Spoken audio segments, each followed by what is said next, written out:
Get married till you're full 21. And don't you get married. Patty, how long are we gonna stay here? Shh, you're interrupting Memphis Mulligan. Then marry some good girl your love won't forget. Come all you young gentlemen who want to be smart. Mulligan, he's really quite good. Good? He's the heartbeat of America. Sounds more like the pulse beat of Peoria.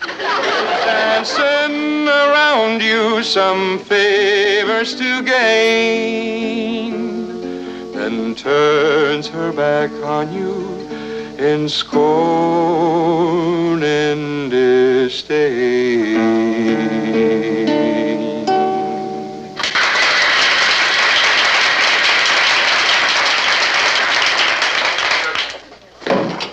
Where do you think you're going? Oh, I'm going to take a little rest. When you got a throat like this, you got to pamper it a little. Listen, Memphis, I'm paying you by the night, not by the song. Now get up there and sing. You can get up there and sing yourself. My throat and I are quitting. Good riddance. Who needs you? Good. I'm going back to the farm. Peasant. Sir? What is it? Gee, that's too bad that had to happen, but, you're right. You really don't need him. Of course I don't.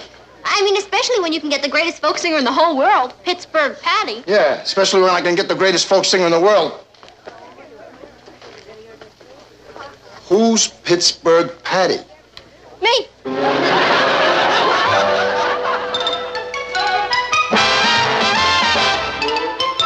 Meet Kathy, who's lived most everywhere, from Zanzibar to Berkeley Square. But Patty's only seen the sights a girl can see from Brooklyn Heights. What a crazy pair, but they're cousins, identical cousins all the way. One pair of matching bouquets, different as night and day. Where Kathy adores a minuet, the ballet russe, and crepe Suzette. Our Patty loves to rock and roll, a hot dog makes her lose control. What a wild duet, still they're cousins, identical cousins, and you find they laugh alike, they walk alike, at times they even talk alike. You can lose your mind when cousins are two of a kind.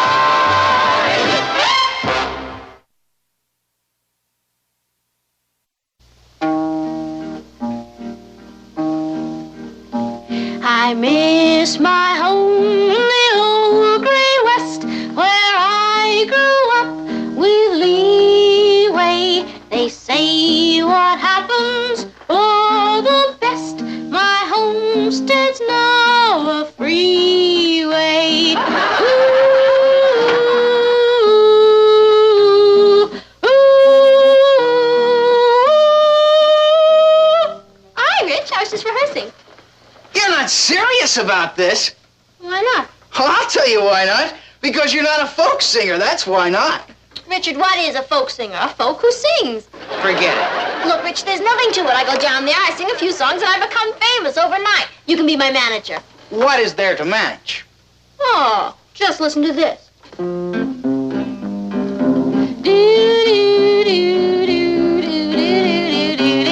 And knew me a man with a red-headed gal, wore a yellow scarf when he called.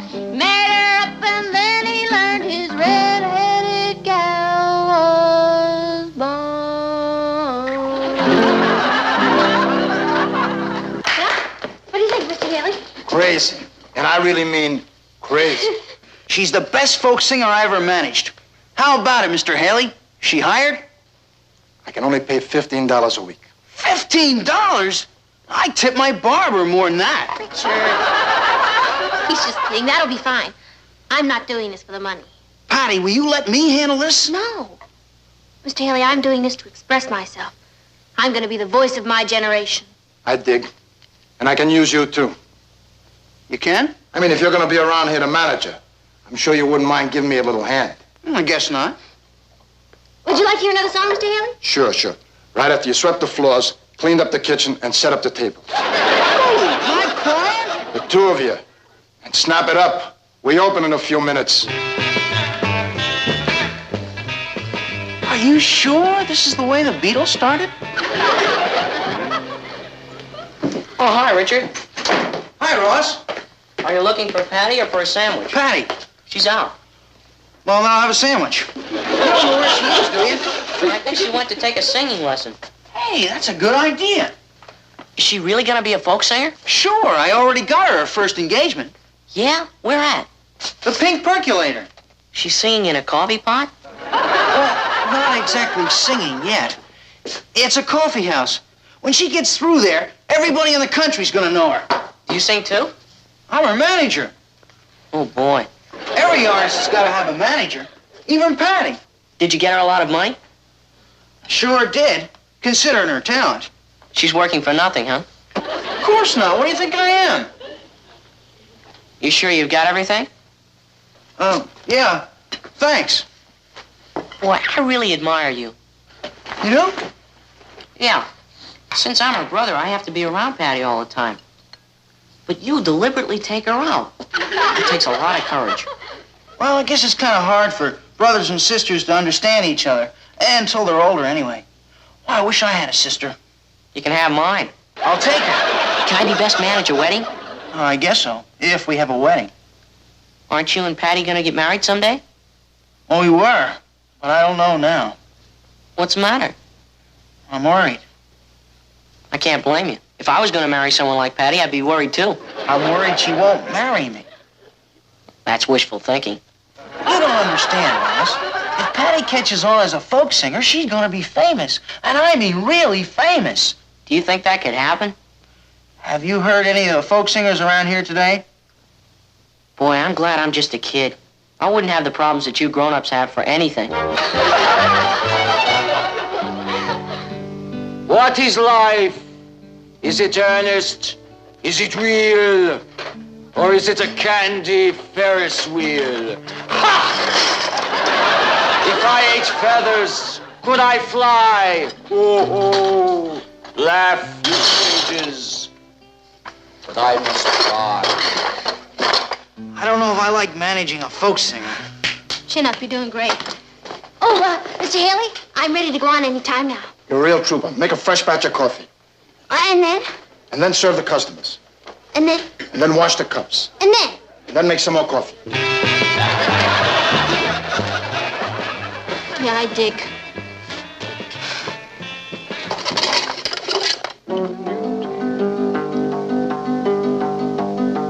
Oh, the life of a farmer is the life for me. Push-button cows and a new TV.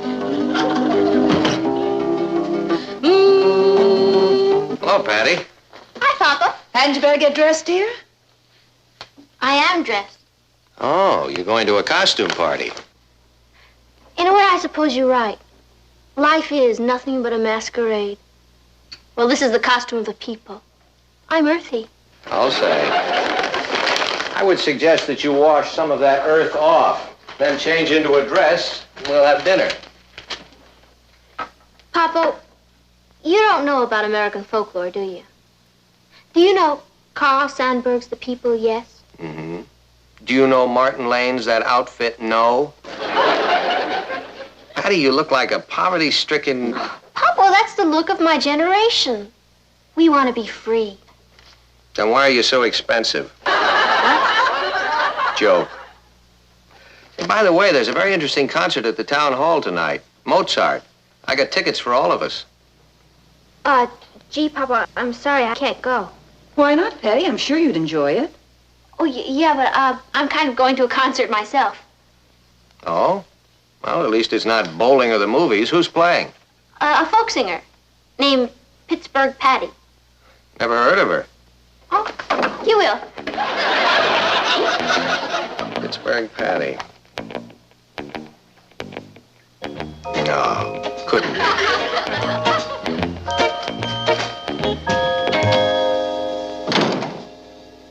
What's the matter, Patty? Oh, it's the older generation. What have they done now? They're not going to stop me from expressing myself. Are they trying to? They would if I let them. Have they told you to give up your job at the coffee house? No. You see? That's only because I haven't told them about it yet. Patty, don't you think you should? They wouldn't understand, Kathy. It's not just a job. I feel like part of the grassroots of America. You look like part of the grassroots of America. It's really very hard work. The singing? The scrubbing. Hey, you wouldn't like to join my act, would you? We could make it a duet. I'll scrub, you mop. No, thank you. I'm afraid not.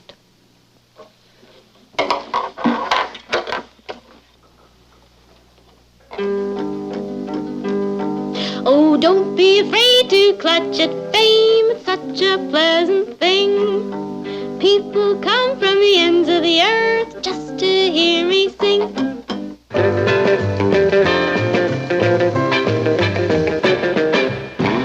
Oh, moon is a word, and tin is a word. Empty sounds and din. So I have the power to change my word. Mr. Haley, I'm ready to go on any time. Crazy. Start with table 7. Mr. Haley, I don't think you understand. I'm here to express myself. I dig. You want to get to the people, right? Exactly. Good. Start with table 7.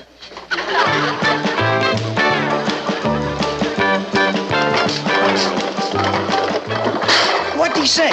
When do you go on? Don't look now, Richard, but I think I am on. Where's our little beatnik this morning? She overslept. No wonder. She didn't get home last night till 11:45. What were you doing up until 11:45, young man? Me and my big mouth. Morning. Good morning. How was that concert last night? What? Oh, the concert. It was great. Too short, though. What kind of concert was it? Folk singing. When I was a boy, we had folk singing. It's odd how it's become popular again. They had folk singing when you were a boy, Papa? Yes. We used to put on our bear skins and come out of our caves and sing it up a little. You know, Patty, this may come as a shock to you, but your father is only... That's okay, Papa. You're young in heart. Thank you, Patty. I mean, you really understand kids, Papa. I tried to. I mean, like, if I were to say to you, Papa, I think I'm going to get a job in a coffee house as a folk singer, you'd say, No. You're kidding. Try me. Oh, but Papa... If you want to do any folk singing, sing for the folks in this house. Some of them are quite nice, Martin. Oh, I'm sure they are. And anytime Patty wants to drop in at one and have a cup of coffee, that's fine. But I never want to catch you singing in one of those places. But Papa... The discussion is closed. Would you mind passing the sugar, please?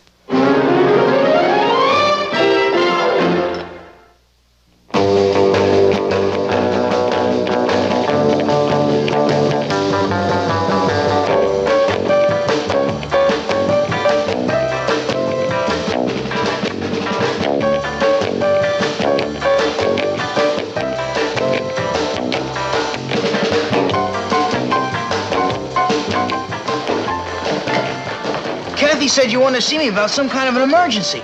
Brace yourself. Disaster has struck. Well, what happened? The roof just fell in on us. This morning at breakfast, the father figure conned me into thinking that he was young at heart. So I figured that was the perfect time to tell him about us working at the Pink Percolator. How'd he take it? He didn't. You mean he doesn't want you to work there? How do you spell ultimatum? Oh, boy. Oh, maybe he'll change his mind. Never in a million years. I guess that's that. We're out of the folk song business. Oh, why don't we go see a movie tonight? I can't. Well, why not? Because I'm singing at the Pink Percolator tonight. You should leave your brain to Harvard. That would teach him. Okay, Rich, what don't you understand? You just said you can't possibly... Rich, I told you I'm gonna quit. But I can't just walk out. That wouldn't be fair. Yeah, somebody's got to scrub the kitchen. Look, I told you. Tonight is my last night.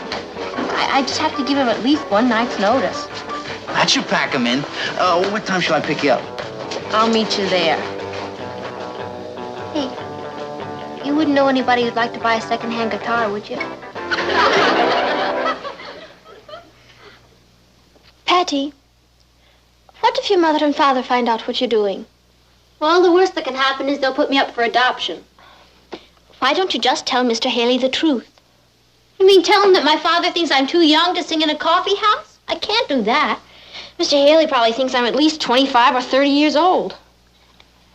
All right. Then tell him your father thinks you're too old to sing in a coffee house. Will you stop worrying? I told you I'm quitting. This is my last night. Don't you want to come and hear me sing? Well, I was going to, but I think I'd better stay here and keep an eye on your parents. That's my buddy. Don't let him budge out of the house. I won't. You know, there's really nothing to worry about. They never go to coffee houses. Yeah. Well, can't keep my public waiting. Bye. Hey, Natalie, how about this? There's a new coffee house open in the neighborhood. Listen to the ad. The Pink Percolator.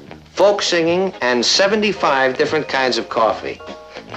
It's enough to keep you awake for 2.5 months. Can I watch television? Did you finish your homework? No, but it's easy.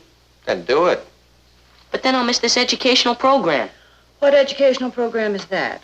It's called The Attack of the Hairy Martians. Well, you mean it's a kind of astronomy lesson? Yeah. Do your homework. Boy, when I'm old, I hope I remember what it was like to be young. I've been thinking that about my conversation with Patty this morning. Maybe I was a little too rough on her. I suppose there's nothing wrong with her being a folk singer. I don't know why, Martin, but I do not want my daughter working in a coffee house. She's barely old enough to drink it.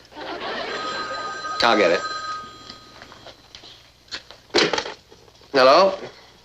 Oh, hello, Jonathan. It's Richard's father. No, Richard's not here. Patty? Just a minute. Is Patty here? I think she went out. Oh, Kathy, where'd Patty go? I believe she went to a concert. Oh, Patty went to a concert. To a concert? Well, that's the 3rd time in a row. No, I was talking to Kathy. Yes, we're going to be home for a little while. All right, fine. Yeah, I'll see you then. Jonathan says he wants to come over and talk to us. What about? He didn't say, but he sounded pretty upset. I think I'll go finish a letter to Father. Kathy, is Patty in any kind of trouble? I hope not. Is there anything you'd like to tell me? I don't think so, Uncle Martin. If Patty were up to anything, you'd tell us, wouldn't you? I'm afraid I couldn't, Aunt Natalie. You couldn't? No. You see, it's sort of our generation against yours. Excuse me.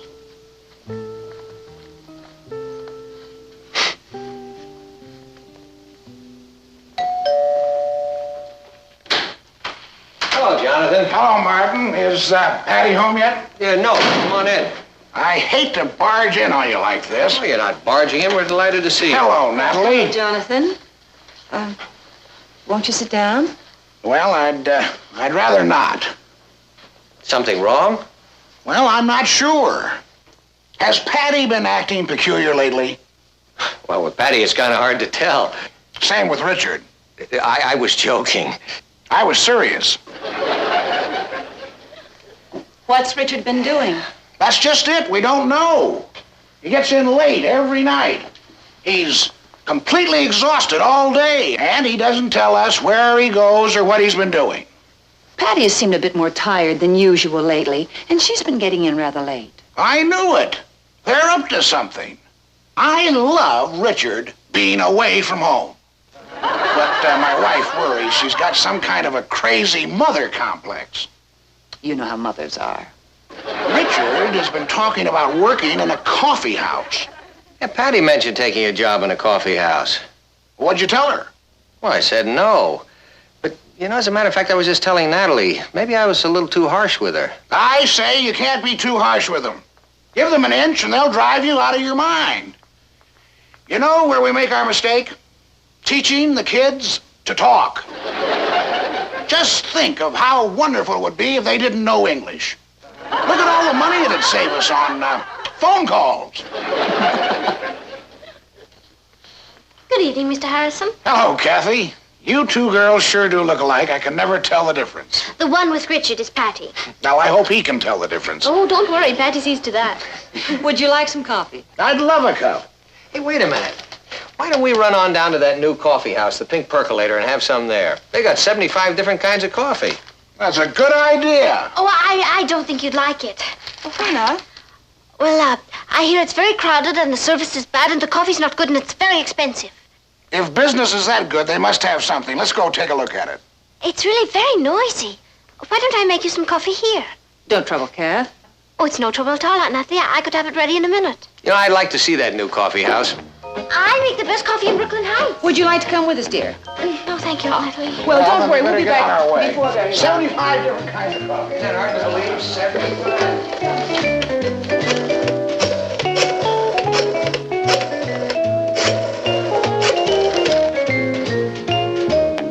Hello, is this the Pink Percolator? May I please speak to Patty Lane? Patty Lane, she works there. I'm sure she does. Oh, Pittsburgh Patty, I believe she's called. What? Oh, she can't go on. Would you give her a message for me, please? Some nuts. You're on, kid. I'm sorry, Mr. Haley, I can't go on now. I have to serve table 16 and clean up the kitchen and then I... Oh, I see. Thank you, Mr. Haley. Excuse me.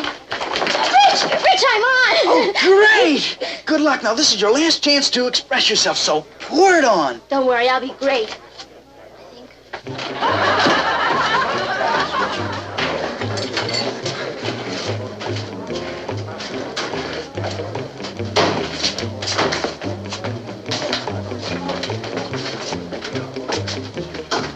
Table for three? Please. Crazy. Right over there, folks. Crazy. They do a good business here. I suppose the kids come in to hear the folk singing. I'd like to hear them, too. I've never heard a genuine folk singer. I imagine they're pretty authentic here. Hello?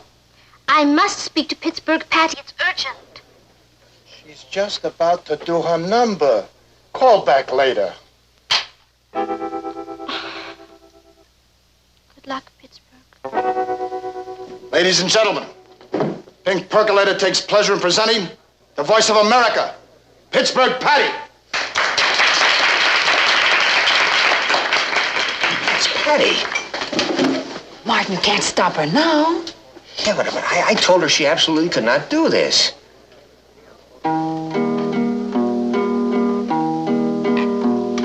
I miss my home in the old gray west where I grew up with leeway. They say what happens for the best. My homestead's now a freeway. Oop diddle diddle oop diddle diddle oop diddle.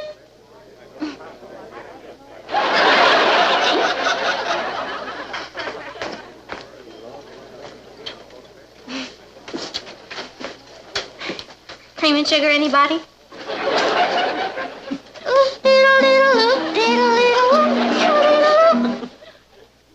diddle. Rich and I gave our notice as soon as we got here. I mean, we didn't want to just walk out on Mr. Haley. Yeah, tonight is going to be Patty's last night. Papa, I'm sorry. I really didn't mean to disobey you. But I already had the job when you said I couldn't have it. Patty, Martin. I was only going to say, Patty, I liked what you did here. You mean it? Well, I certainly do. You wouldn't want to write a review about her, would you, Mr. Lane? Richard. Please don't press your luck. I thought you were great. You gonna do any more? Yeah. Let's go, Rich. What do you have, folks? We have 75 different kinds of coffee. Oh, you'd like a menu? Coming right up. Why don't you stick around for the second floor show? Starts soon. Featuring Pittsburgh Patty for the last time. I'll get you a menu. Take care of table 14, kid. Crazy. Yes, sir. Excuse me. That boy has finally found his career. As an agent? As a waiter.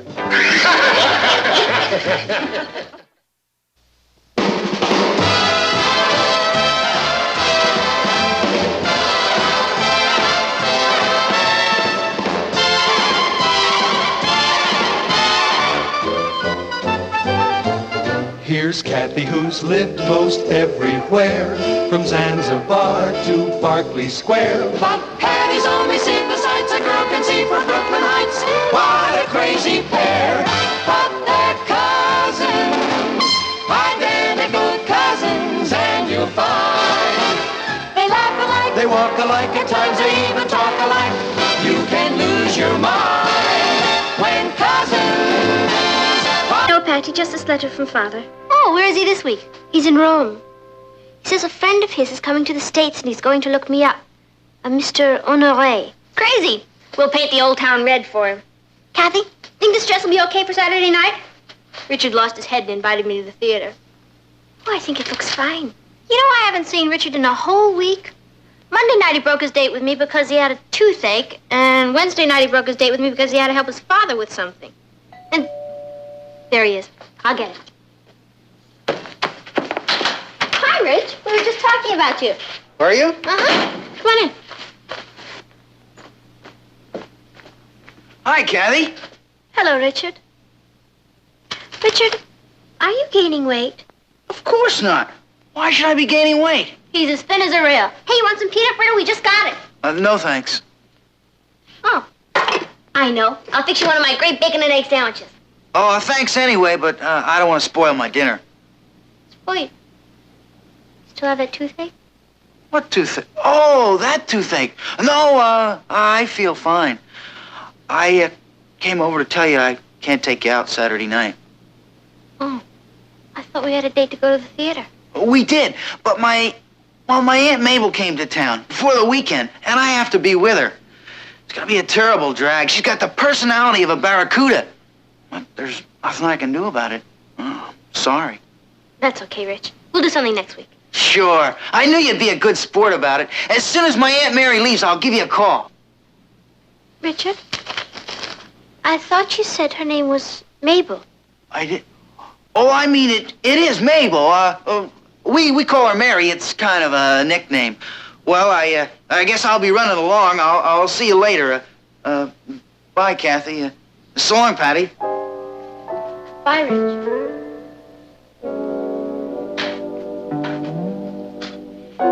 If I didn't know I was irresistible, I'd swear there's another woman.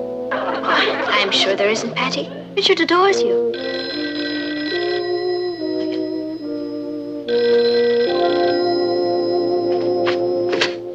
Hello? Oh, hi, Gloria. My black dress? Yeah, I guess you can borrow it. Well, I had a date Saturday night, but it was canceled because of Aunts Mary and Mabel. Oh, you have a heavy date, huh? With who?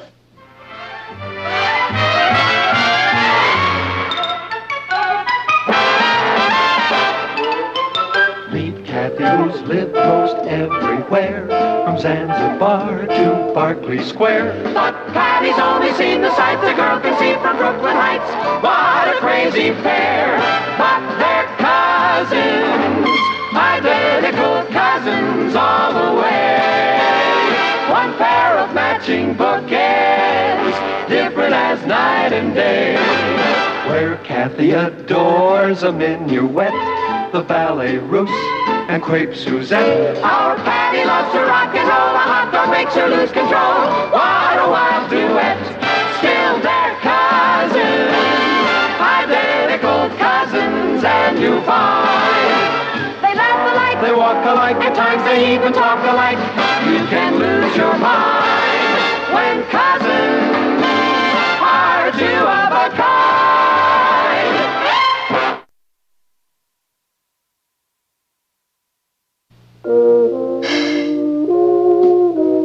I never want to see Richard Harrison again as long as I live. Well, the way things are going, your chances look pretty good. Patty, are you sure you didn't misunderstand? It's not like Richard to lie. Believe me, Mama, I caught him red-handed. His Aunt Mabel is Gloria, the original clinging vine. Did you give Richard a chance to explain? There's nothing to explain, Papa. He goes out with other girls every once in a while, and I go out with other boys every once in a while. But we never break dates with each other to do it. Patty, I'm sure Richard has a good reason. Kathy, don't try to cheer me up. I like being miserable. Well, I'd like to give him back his pin, his ring, everything he's ever given me. Why don't you? He's never given me anything. Well, what difference does it make? I thought you weren't interested in him anymore. I'm not.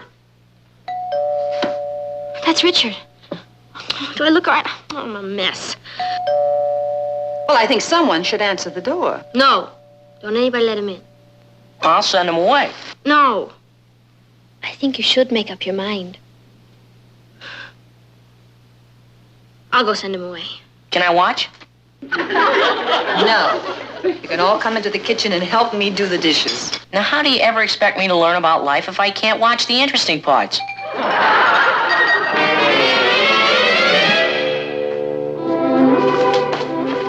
Hello, Peter. Oh. Hi, Rich. Hi, who is Peter? Oh, just a friend. I came to explain about Saturday night. Oh, that's okay, Rich. You don't have to explain. Really, I understand. You have to help your father take care of your Aunt Mary Mabel, who has a toothache. What are you talking about? Gloria called and told me she had a date with you Saturday night. She did. Boy, I sure can't trust women. Can't trust women. She shouldn't have done that. Oh, but it's all right for you to keep breaking dates with me and lie about it. I'm sorry, Patty, but I can't help it. Rich, is Gloria so irresistible that you couldn't wait to see her on a night when we didn't have a date? Gloria? Irresistible? Well, isn't she? Patty, I don't even like her. You don't like her, but you keep breaking dates with me to go out with her. That's right. What'd you do, lose an election bet? Patty, she's not nearly as nice as you. She's not as smart as you. She's not as pretty as you. And she's not as much fun as you. What has she got? Something I can't resist. I'm hooked. On what? Her cooking. Her cooking? Gloria is probably the greatest cook that ever lived. Richard, you've got to be kidding. Gloria can't even boil water. Maybe she couldn't last year, but when she went to France with her folks this summer, she went to cooking school at Cordon Bleu. She's been cooking me banquets every night, and I mean banquets. And that's why you gave up my bacon and egg sandwiches. And tonight she's making me roast pig Maxines with petit pois, glazed peaches, baked Alaska, and I better run along. I don't want to be late. Goodbye, Patty. Goodbye, Rich.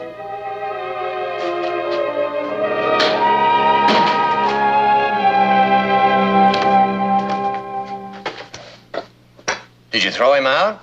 Is everything all right? Did you give him a chance to explain? Oh, he explained all right. I have got a rival. His stomach. His stomach? Mama, when did you first learn to cook? Not until I married your father. She could prepare any dish 7 different ways. Badly burnt, medium burnt, scorched. You never complained. I didn't marry you for your cooking. But cooking is important to a man, isn't it? Well, I think every girl should know how to cook. Will you teach me how, Mama? Well, of course, darling. You can help prepare dinner tonight. Great. I'll have him crawling back to me in no time. What are we having for dinner tonight? I'll make Gloria look like nothing. Hot roast and mashed potatoes.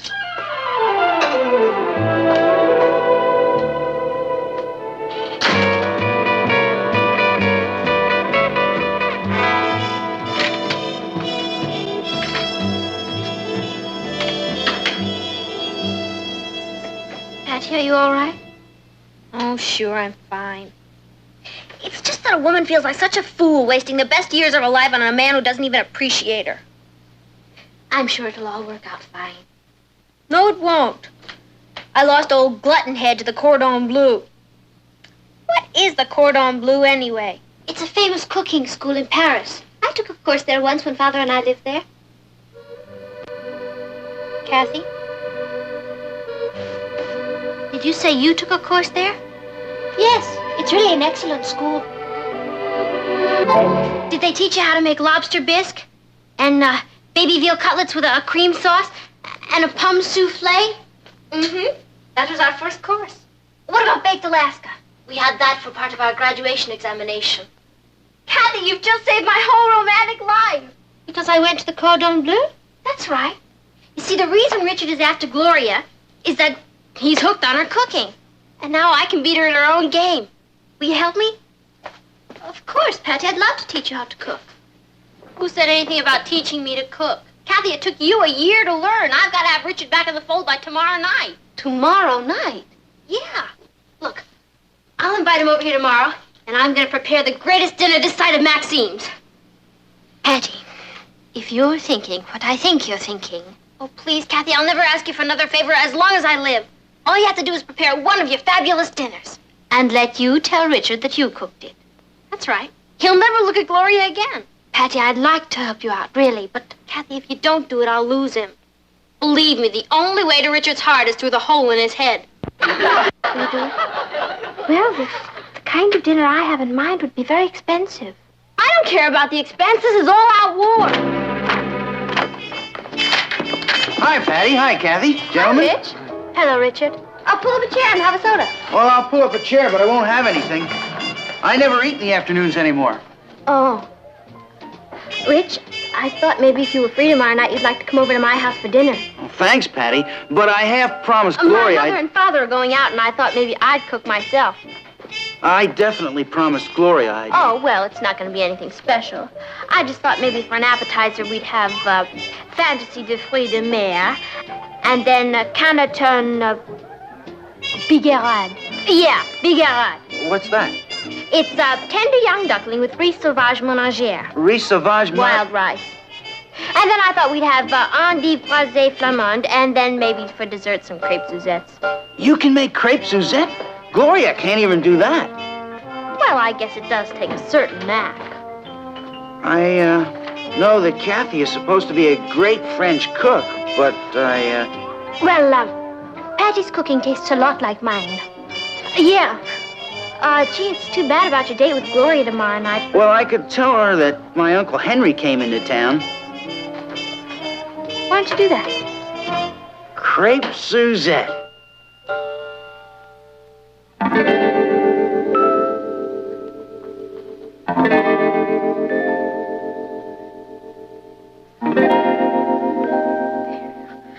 Boy, it sure takes a lot of stuff, doesn't it? I used up my allowance for the next 6 months. It's all gonna be worth it. Patty, are you certain that you want both baked Alaska and crepe Suzette for dessert? Uh-huh.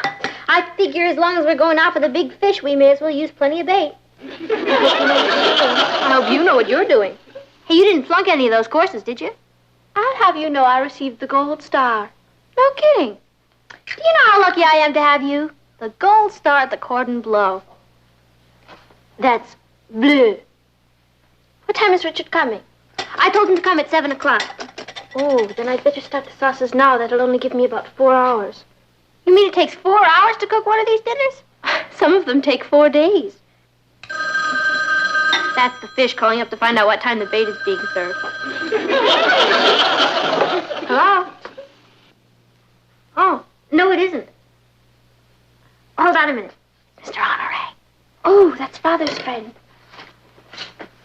And thank you, Patty. Hello, Mr. Honoré. Yes, Father wrote me you were coming. How is he? Good. He did? Thank you. Oh, yes, I want to talk about him very much. Why don't you invite him for dinner tonight? I don't mind cooking for one more. Monsieur Honoré, would you like to join us for dinner tonight? Oh, you are? What time? Oh, I see. It's all right if he's late. I'll let my sauces cook a little longer. Oh, yes, I'm very anxious to get together with you. But I'm afraid I can't right now. You see, I'm doing something for someone. I'll say you are. Oh, yes, I understand. If that's the only time. All right. I'm looking forward to seeing you. Thank you. Au revoir. What was all that about? Patty, Monsieur Honoré is catching a plane at 7 o'clock for India. I have to go to the airport to have dinner with him. Kathy, you can't do that. I'm catching Richard at 7 o'clock. I know, Patty. I'm terribly sorry. But this is the only chance I'll have to see him, and Father insisted that I meet him. Yeah, but your father didn't know there was going to be a crisis in my life. Oh, Kathy, if you walk out on me now, I'm ruined. I'm really sorry, Patty. But this is one of Father's closest friends. I have no choice. But what about my Canneton by you, whatever it is. Please, Kathy.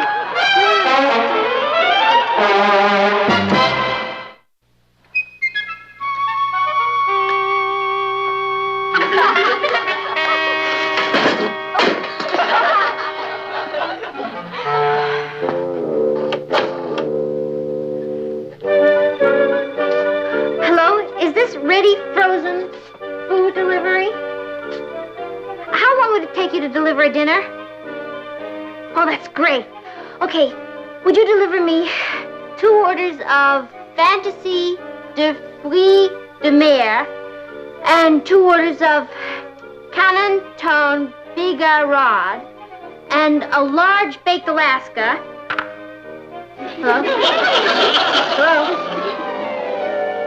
Peasant. Hello? Is this a French omelette? This is the French Gourmet Society.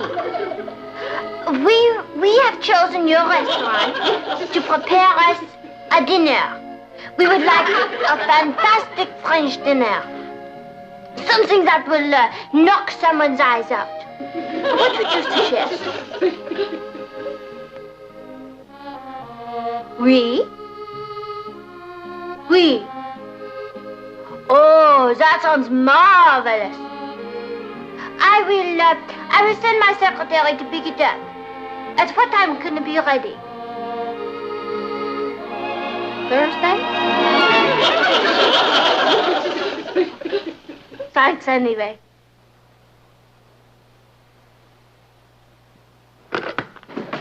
Hi, sis. What's cooking?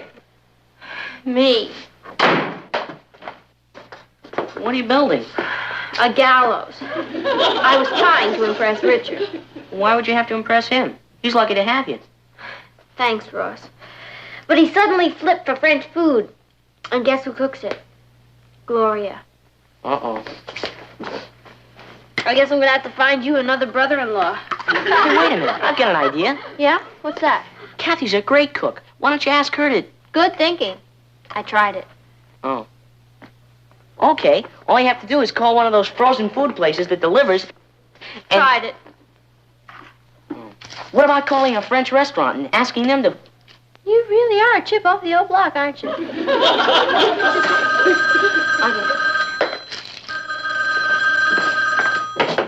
Hello? Oh, hi, Rich. I was just talking about you. Rich, about dinner tonight. You haven't eaten anything all day because you're looking forward to my Fantasy de Fruits de Mer and my Canton Bigarade and my frittata. Oh, I really underestimated you, Patty. You're full of surprises. Rich, has it ever occurred to you that there are more important things in life than eating? Yeah? Name one. Gloria tried to get me to break my date with you tonight. She tried to tempt me with profiteroles. But I told her I was holding out for your crepe Suzettes. Oh, bully for you. She claims you can't cook. Oh, she does she? Oh, what does she know? Nothing. That's why I'm going to see you at 7 o'clock. And have plenty to eat. I'm bringing my appetite.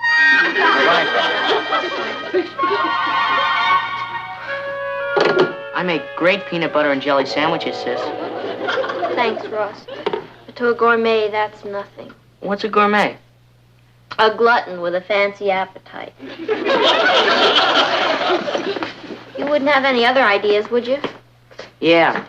Find me a brother-in-law who likes hamburgers. That's it. What'd I say? The magic word. Look, I may not know how to cook, but I can certainly make hamburgers. I'll just tell Richard I think he's gaining too much weight, and I thought I'd make him a plain old hamburger dinner. At least I'll still be in the ballgame. Will you help me clean up this mess? Sure. Here. Oh, I'm so happy I was able to see you, Kathy. So am I, monsieur. Your father's exact words to me were, I want you to see Kathy in person and tell me exactly what she looks like. If she's too thin or too pale. Well, you know what fathers are like. Yes. He tells me that you are flying over there to see him this summer. As soon as school is out. I'm hoping to take Patty with me. Oh, your father speaks of Patty a great deal.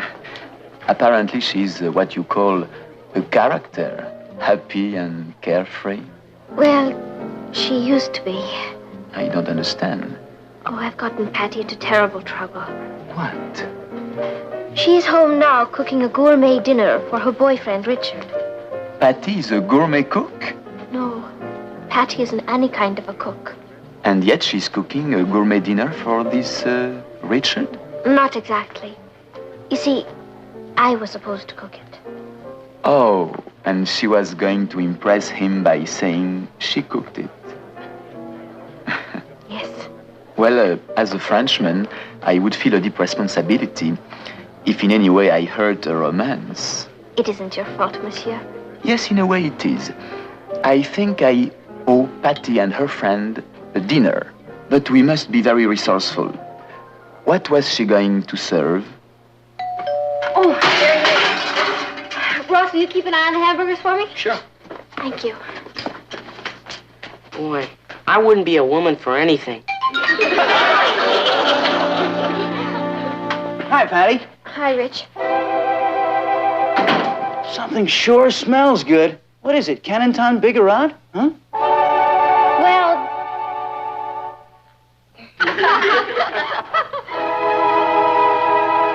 It even smells better from here. I'm glad you feel that way about it, Rich, because the truth of the matter is... Sure had me fooled. I did?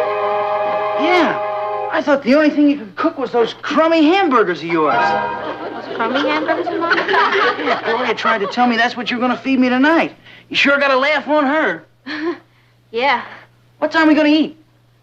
Would, 12 o'clock be too late?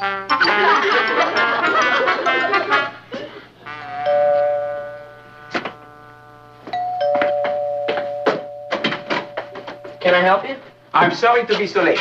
Everything had to be cooked to order. You know? Fantaisie de fruits de mer, Canton Bigarade, riz sauvage ménagère, and crêpes Suzette. Monsieur Honoré and the restaurant voisin wish you a very pleasant dinner. Bonsoir, monsieur. Richard, I have a confession to make. Couldn't you make it after dinner? I'm getting kind of hungry. I didn't even eat breakfast. No, Richard, it can't wait till after dinner. You see, what Gloria said about me... You don't have to worry about Gloria. Yes, I do, Rich. You see, what she said is absolutely... Patty, I don't want to rush you, but if you don't sit down to dinner soon, that duck is going to get cold, the baked Alaska is going to melt, and your crepe Suzettes will be ruined. Oh, boy.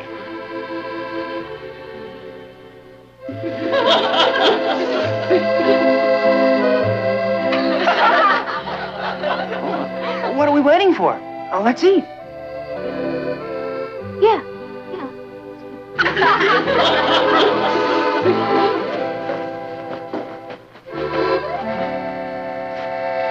You know something, Rich? What? Somebody up there likes me.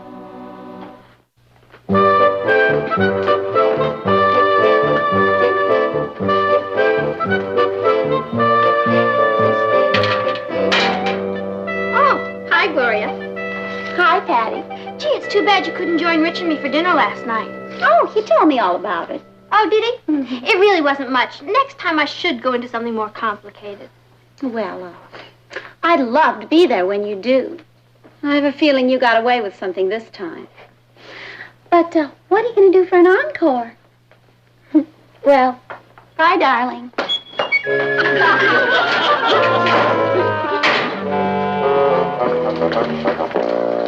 Hi, Rich. Hi, Patty. Something wrong? I've got kind of a confession to make. You have a confession to make? Yeah, it's about that dinner we had last night. You mean you didn't like it? Oh, I loved it. But to tell the truth, I've been eating too much rich food lately. And the whole thing's making me kind of sick. You mean you don't like rich food anymore? Oh, don't even mention it. Well, Rich, I guess I'll just have to find somebody else to cook for. What do you mean? Well, a great talent like mine can't just go to waste. I'll have to find somebody who appreciates me. Well, gee, Patty, I appreciate you. All right, Rich. I'm going to give you a chance to prove it. Oh, thanks, Patty. Oh, what do you want me to do? I want you to come to my house tonight at 7 o'clock. Yeah? And I'm going to make you some of my crummy hamburgers. It's a deal.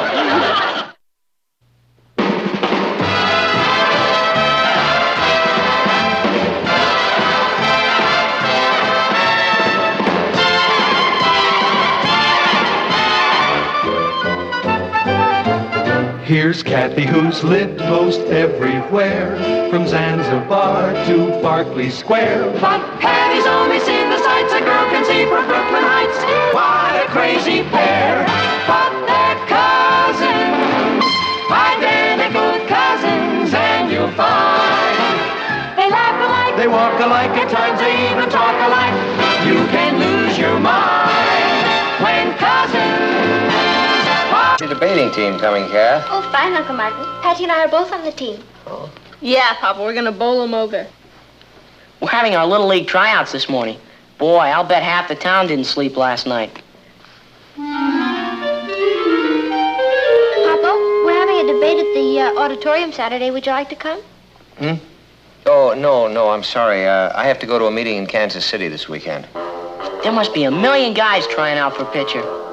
How long will you be gone? Just a day or two. Boy, I'll bet the guys that don't make the team are gonna kill themselves. What are you debating? Whether or not there's life on other planets. That should be interesting. Now, Billy Bishop is the one to watch. He's good, and he throws a fastball with a hop on it. Everybody knows he's gonna get it. Have you ever seen a fastball with a hop on it? I'm sorry, Ross. I really don't know very much about baseball. Well, I could teach you. You too, Patty. Oh, sure, Ross. But some other time, we're trying to get ready for the debate. Yeah.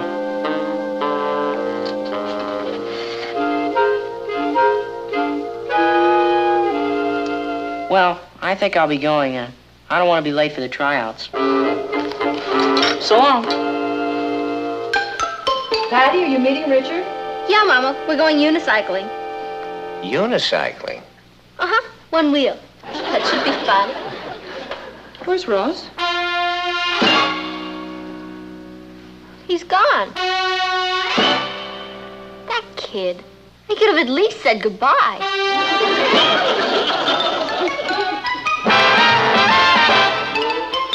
Meet Kathy, who's lived most everywhere, from Zanzibar to Berkeley Square. But Patty's only seen the sights a girl can see from Brooklyn Heights. What a crazy pair, but they're cousins, identical cousins all the way.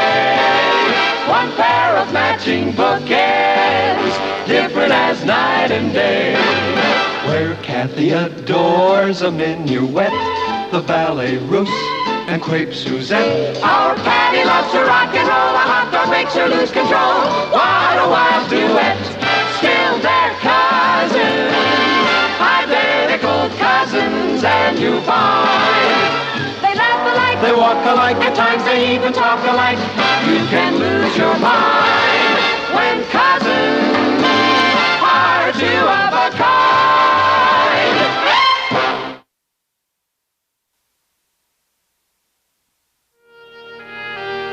Ross!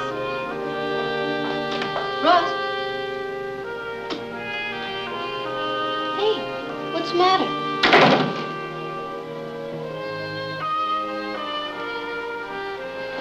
Don't you feel well? Well, tell me what's wrong. Why are you lying here in the dark? Well, no one cares whether I live or die. I'm not gonna make the ball team. I haven't had a bite of food all day. Of course we care. Billy Bishop's gonna make pitcher. Oh, I wish I were dead. Oh, come on, don't say that. Everything's gonna be all right. No, it isn't. Yes, it is. Now, I want you to tell me all about it, but first I'll get you something to eat, okay? I'll bring a tray up here. I guess so. Oh, promise not to tell Mom and Dad. You know, they'd think I was a sissy. Don't worry about that.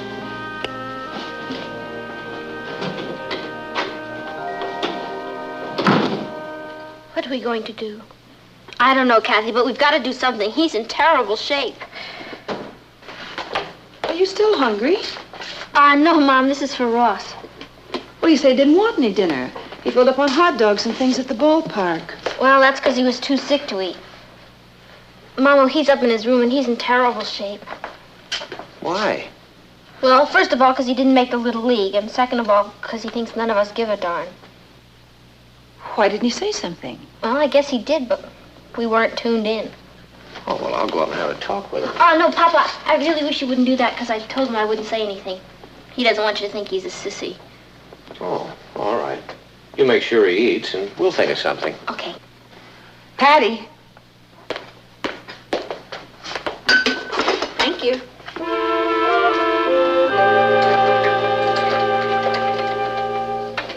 You want some more? Okay, let's talk. Well, to tell you the truth, I don't feel much like talking. What do you feel like? A failure. Just because you might not make the Little League?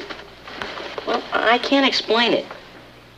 It seems like such a little thing, but if the coach doesn't pick me, it means I'm not as good as the other fellow. I might as well be a girl. Well, how do you know he's not going to pick you? Because today he kept putting Billy Bishop in as pitcher. He only let me pitch half an inning. Well, that's not fair. What's his name? Coach Johnson. And he picks the teams? Yeah, he's murder. I really tried, Patty, but he's awfully hard to please. Well, did he actually say he was going to pick Billy Bishop? No, but everybody knows he's going to. When is it supposed to be decided? At the end of our tryouts next week. And it's not only pitching, it's also going to depend a lot on our RBIs. Your RBIs? Runs batted in. Well, what's the difference? Nobody around here cares anything about baseball. It's like I was speaking a foreign language and have got nobody to talk to. Well, from now on, you're going to.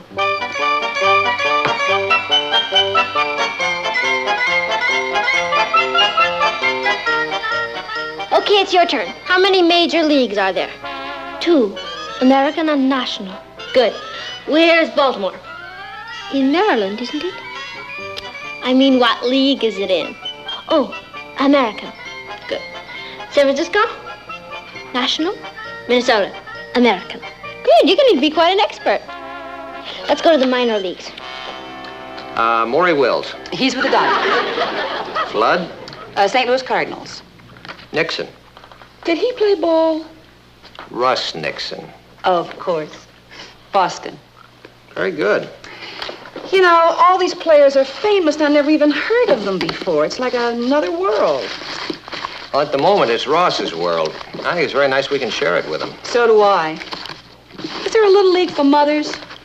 I don't think so. Might not be a bad idea to start one, though. You know, I wouldn't be in Coach Johnson's shoes for all the money in the world. I'll bet every mother and father in town is on his neck. Hello, darling. Oh, hi, son. How'd it go today? Not so hot. A lot of kids were eliminated. Were you? No, but tomorrow's another day. Hi, champ. How's it going? Terrible. Billy Bishop pitched most of the game. Oh, well, that's nothing to worry about. The coach is probably just saving you, that's all. Come on, sit down. Sure. The way they saved Tiant today. They put him in as relief pitcher in the top of the 4th, and he pitched a shutout.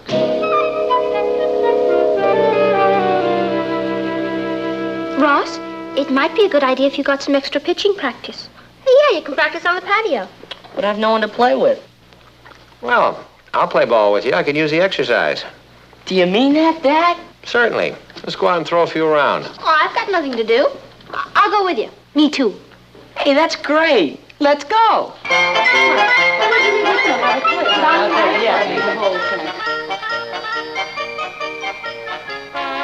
Strike 3! You got a nice curve there, son. Thanks. You should see Billy Bishop's curve.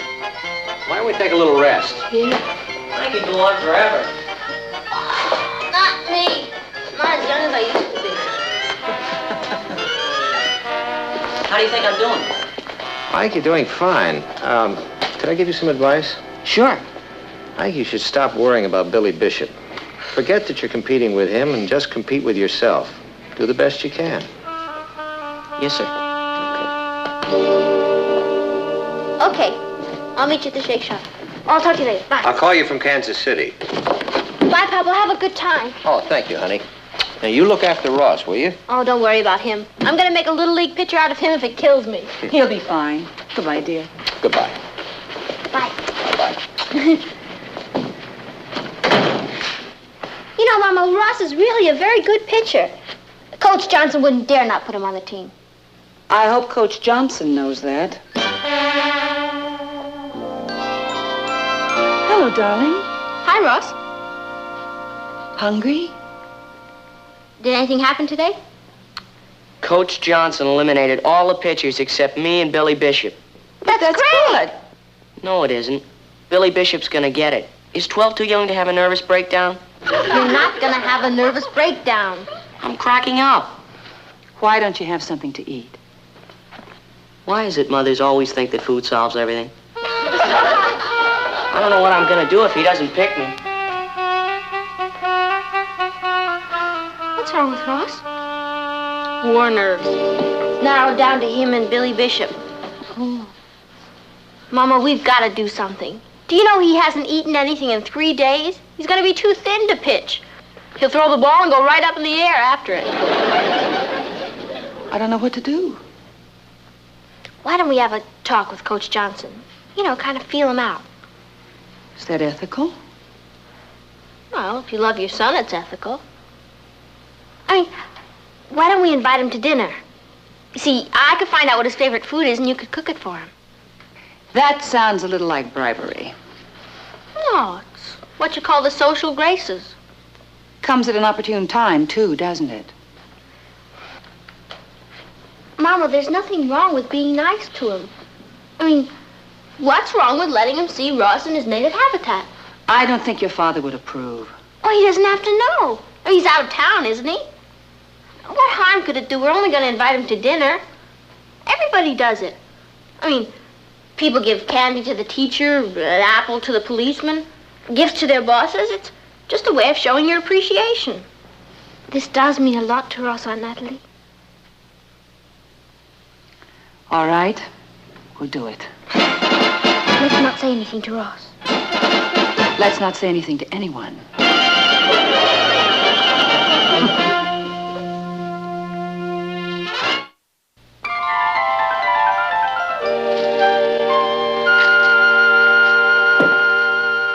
This is going to be the best party we've ever had. Well, it isn't exactly a party, darling. It's just Coach Johnson. Still going to be the best party we ever had. Patty, would you sit for me, please? Oh, sure, Cat. Does Ross have any idea who's coming? We didn't breathe a word. I can't wait to see his face. Yeah. He's here. The coach is here. Sorry. Someone had better let him in or go away. I'll let him in.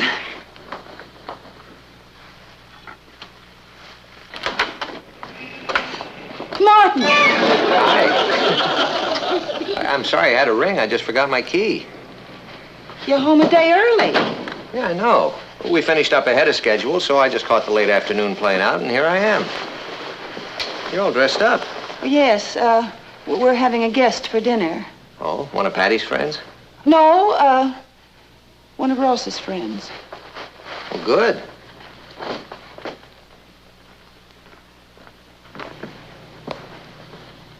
How do you do?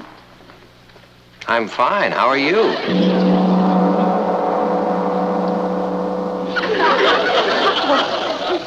What are you doing here? I live here. But you're home a day early. Well, I can always leave again.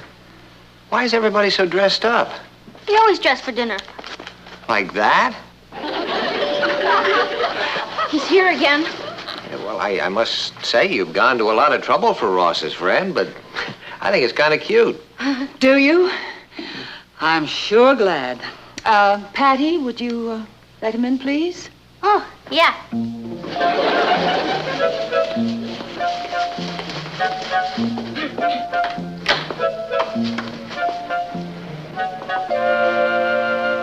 Good evening, Coach Johnson. Hi, I'm Patty Lane. Hello, Patty. Thank you. Won't you come in? Yeah, thank you. Okay. Hello, I'm Mrs. Lane. How do you do? And this is my husband, Martin Lane. Darling, this is Coach Johnson. Coach Johnson? Nice to meet you, Mr. Lane. Well, it's a pleasant surprise meeting you. And this is our niece, Kathy. Hello, Kathy. How do you do, Coach Johnson? What are you doing here? I suppose you come by to give us some news. News? No, I just came by to have dinner. You just came by to have dinner? Yes. Isn't it nice that Coach Johnson was able to take time out from his busy schedule? Oh, certainly is. Where's Ross? Oh, he'll be right down. Excuse me. Oh, won't you sit down, please? Yes. Thank you.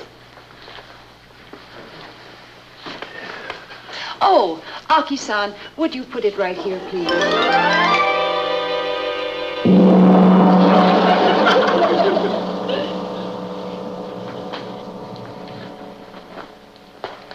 I love Japanese food. Ikaga desu ka? Yoroshi. Do you? I'm so glad. What time shall I serve dinner, madam? The usual time, Aki-san. On your feet, Ross, get dressed. I am dressed. Oh, I mean really dressed. What for? For dinner.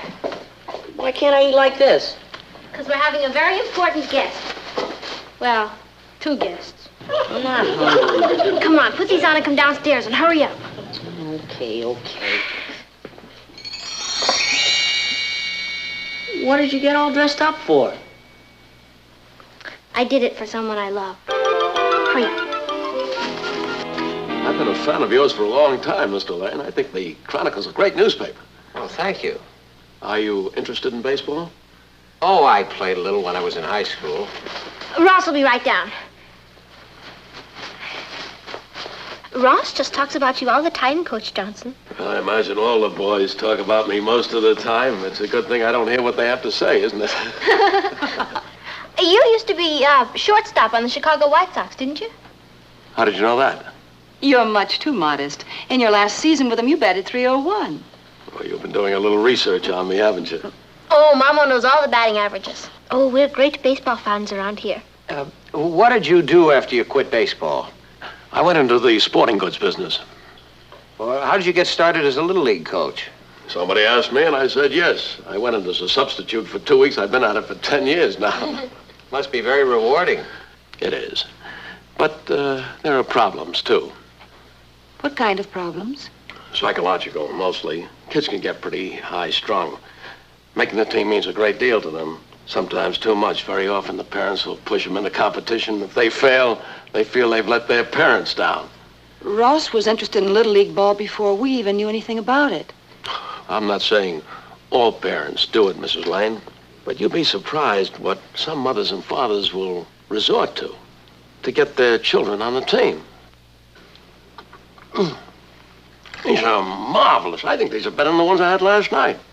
Last night? Over at Billy Bishop's. I still don't see why I should wear a suit. Hello, Ross. What are you doing here, sir? I mean, did I do something wrong? Of course not, darling. We invited Coach Johnson to dinner. To dinner? Yeah. He eats too, you know. Why here? We thought it would be nice if we all got acquainted. That's why I came, Ross. I like to meet the families of the boys who try out for the team. Dinner is served. Arigato, Aki-san.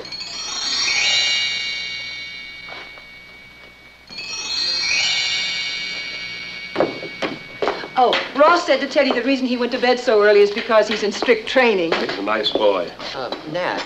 Would you like to see our roses? I've some prize cuttings. I grow them myself. Oh. Excuse me, Rosa. Oh, these are much larger than mine. They're choice cuttings. May I send you some? That's very kind of you, Mrs. Lane. Oh, it's nothing at all. They certainly get a lot of tender, loving care.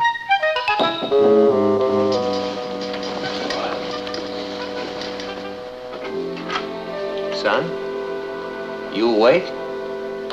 I guess so. How's he going? No, I just came up to see how you were. Mom should never have invited him to dinner. No, she was just trying to be helpful. I'll never be able to face him again. Well, the dinner wasn't really that bad. He'll think we were trying to bribe him or something. Well, if it's any consolation to you, Billy Bishop's mother and father had him over for a Japanese dinner last night. He said our raw fish was much better. Why do parents have to be so helpful? Well, maybe you'll understand that better when you have children of your own, son. But I don't want to have children when I grow up. I want to be a baseball player. This could be the end of my whole career. I doubt that. Boy, when that butler walked in, I could have died. Where'd he come from? An employment agency. What was Mom trying to prove?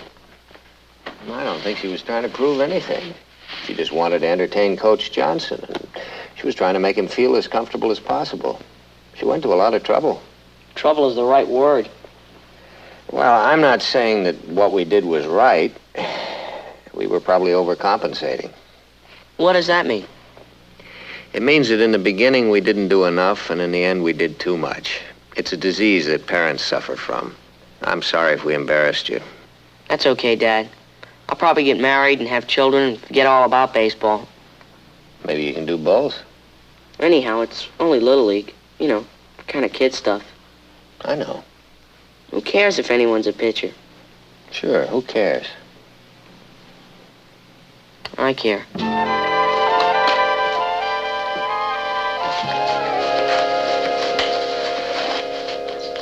I'm sure glad you could come to dinner tonight, Coach Johnson. So am I, Patty. You have no idea how much it means to Ross. Ross says that Don Johnson is your son. That's right. Don's in my history class. Oh. Gee, he's a nice boy. I think he's one of the nicest boys in the whole school. I really like him. We're having a record party here Friday.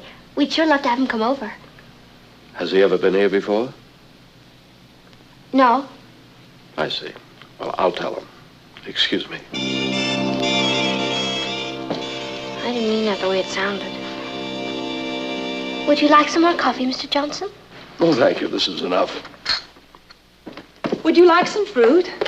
Oh, no, thank you. I'd better be going. Oh, but it's still early. Well, tomorrow's a big day. I have to pick the ball team. Thank you very much for the dinner. It was lovely. Good night. I'm glad I met you, Mr. Lane. Oh, nice to meet you, Coach. You're going to make your decision tomorrow. That's right. That's one of the reasons I wanted to come here to meet Ross's family. Ross is a good player, but it's important to know how much support he can count on at home. I mean, a real kind of support, where the family knows that he can stand on his own 2 feet. Well, thanks again for everything. I'll see myself out. Good night. Good night. Oh, Martin. It's all my fault. I invited his son to a party and made it sound like I was bribing him. I offered to babysit for him for nothing. And I offered him our prize roses and thanked him for putting Ross on the team in the same breath. And Aki, and the Japanese food. Boy, we really helped Ross, didn't we? Your intentions were good, but you made one mistake. What was that? You didn't have enough confidence in Ross. If he wasn't good enough to make the team, then he shouldn't have been on it. But if he was good enough to make it, you should have let him do it on his own. Yes, sir. Chalk it up to another Patty Lane brainstorm. Where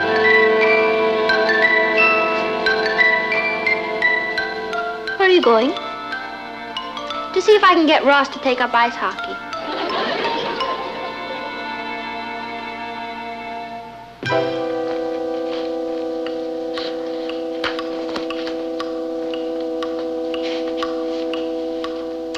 Ross should have been home hours ago.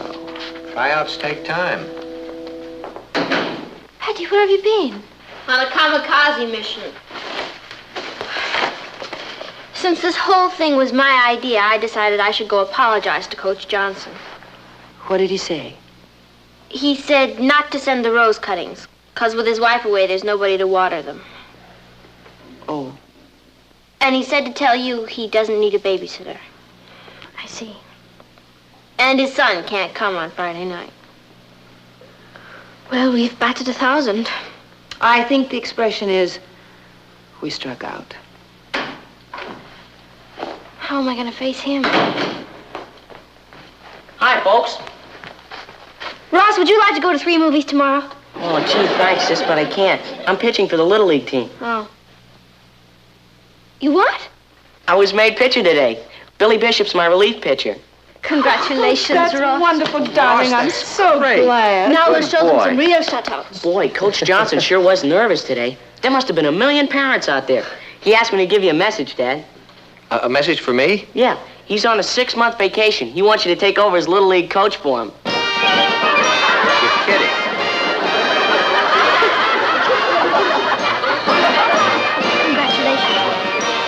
thank you.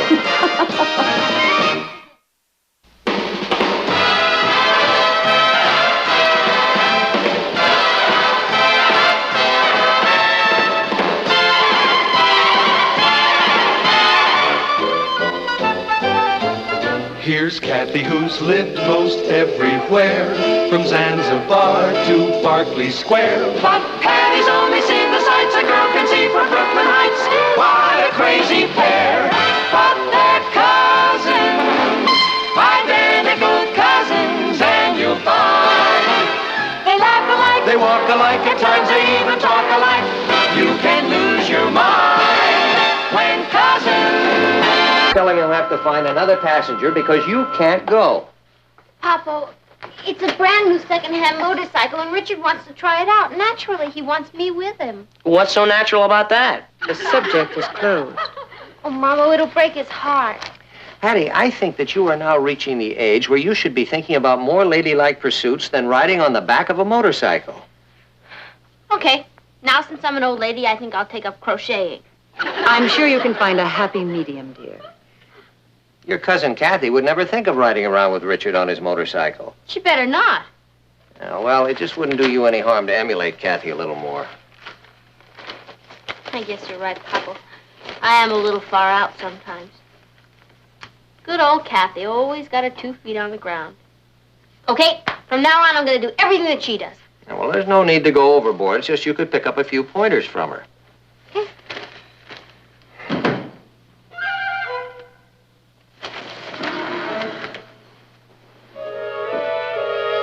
Hello, everybody.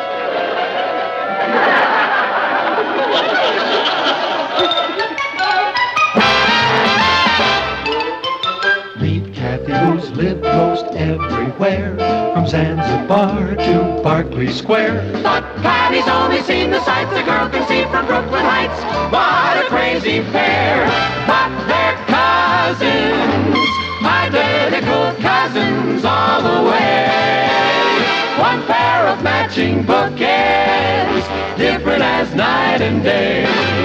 Where Kathy adores a minuet, the ballet russe, and crepe Suzette. Our Patty loves to rock and roll, a hot dog makes her lose control. What a wild duet, still they're cousins, identical cousins, and you find they laugh alike, they walk alike, at times they even talk alike.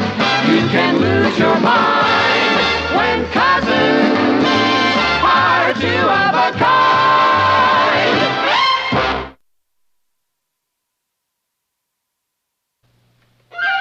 Boy, you really got caught in a thunder shower. Yeah, except the sun is shining outside. What happened, Kathy? Why, got a little wet. No. Darling, are you all right? Yes, Aunt Natalie, I'm fine, thank you. Well, how on earth did you get all wet? I'd better get into some dry clothes. Excuse me. What in the world happened to her? I don't know, but she sure doesn't want to talk about it. She'll tell us when she's ready. Well, maybe she's not ready, but I am. Hi, Cuz. No. No what? No, I don't want to discuss it. Kathy, you can't walk into the house soaking wet and say you don't want to discuss it. Did you have a water fight with somebody? No. You walked in front of an open fire hydrant? Of course not. You invented a rainmaking machine? Patty, let's just forget about it. Okay. We'll forget about it. What is it I'm forgetting about? My allowance check came. I'll treat you to a movie tonight.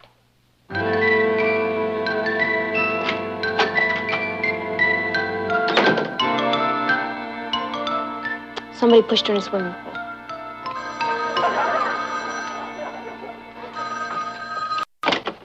Hello? Kathy Lane? Just a minute, I'll get her. Who's calling, please? A reporter from the New York Metropolitan? The New York Metropolitan is calling Kathy Lane? What is it in reference to, please? In reference to her heroism today. When when she jumped in the lake at the park and saved a boy who was drowning? Kathy? Oh, sure, you can send a reporter. Hey, and you better send a photographer, too. I mean, that's the least you can do for a heroine. Bye.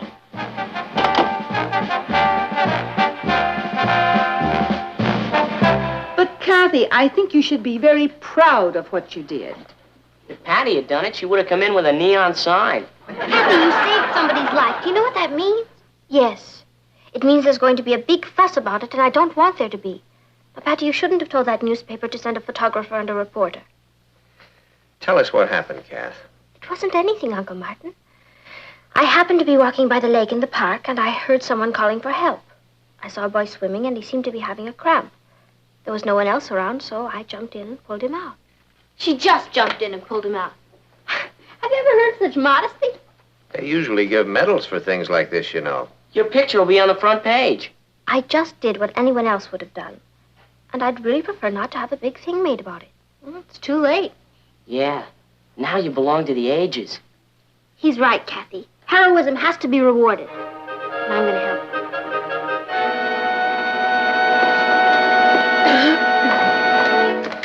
Here comes the backfield. Watch how silly Tony acts. He's got a real crush on me. Hi, Kathy. Hello, Tony. Heard what you did yesterday. That's the bravest thing I ever heard of. Are you scared? Well, I didn't have much time to think about it. You've really got what it takes. You going to class? I'll carry your books. How'd you like to see a movie tonight? I think I'm free.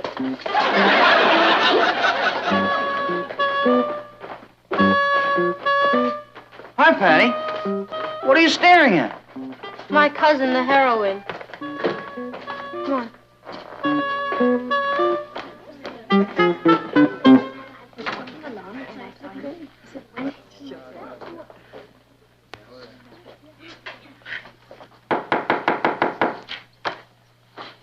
Before we begin class, there's another matter I'd like to take up. I'm sure that by now you've all heard about the wonderful act of courage that was displayed yesterday by one of our classmates. Kathy, would you stand up, please?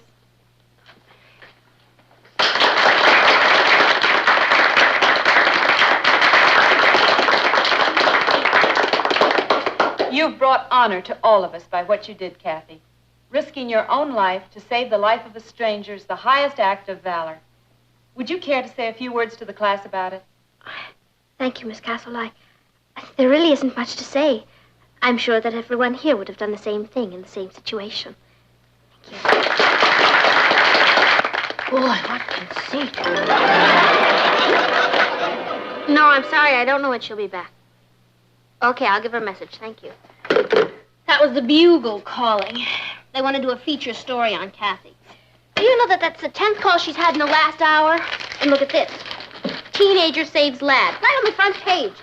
With the situation the world is in, you think they'd have more important things to write about than that. I don't understand you, Patty. You were the one that told the reporter and the newspaper man to come over. You said it was the bravest thing you'd ever heard of.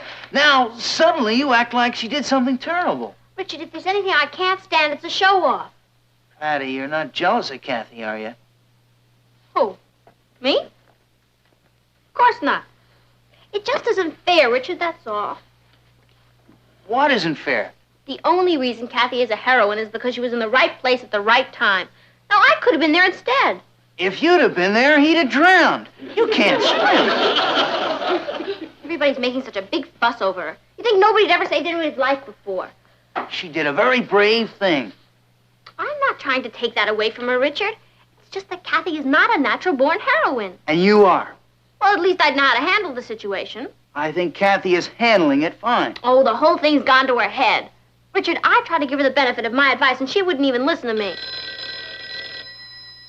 That's probably Life magazine wanting to put her on the cover. Hello? No, Kathy isn't home. Who's calling, please? Roger who? Oh, that Roger. It's the boy she saved. A voice from the dead. No, there really isn't any point in coming over, Roger, because Kathy's not home.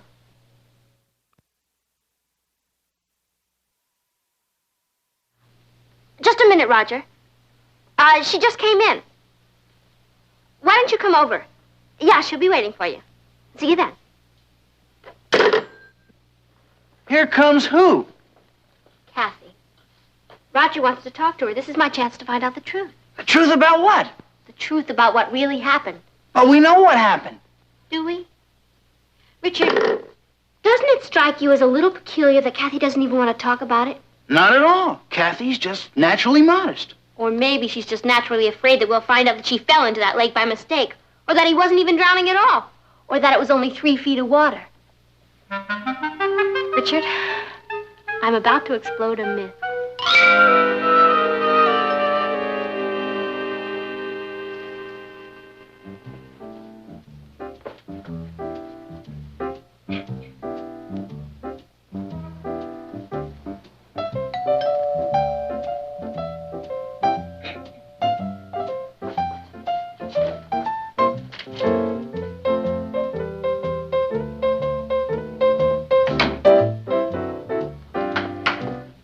Hello, Roger. Hello, Kathy. I brought these for you. Oh, thank you. Come in, won't you? Thank you.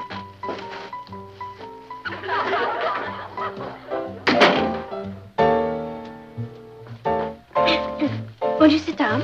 Thank you.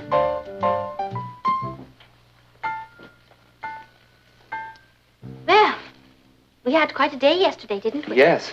I saw the story in the newspaper this morning. Did you? Well, it really wasn't very accurate, was it? Well, it didn't tell the whole truth. No, it didn't, did it? But we know the whole truth, don't we? Yep. It didn't mention that some parts of the lake were only a few feet deep. Why should they? Why should it? I'll bet you're a wonderful swimmer. Well, I was on the varsity swimming team. I knew it. But that doesn't help much when you've got a cramp. Does it? No, it doesn't, does it?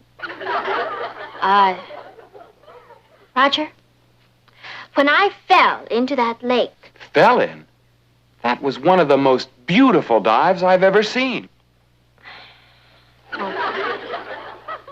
it looks like I really saved your life, doesn't it? I can't tell you how grateful I am, Kathy. Roger.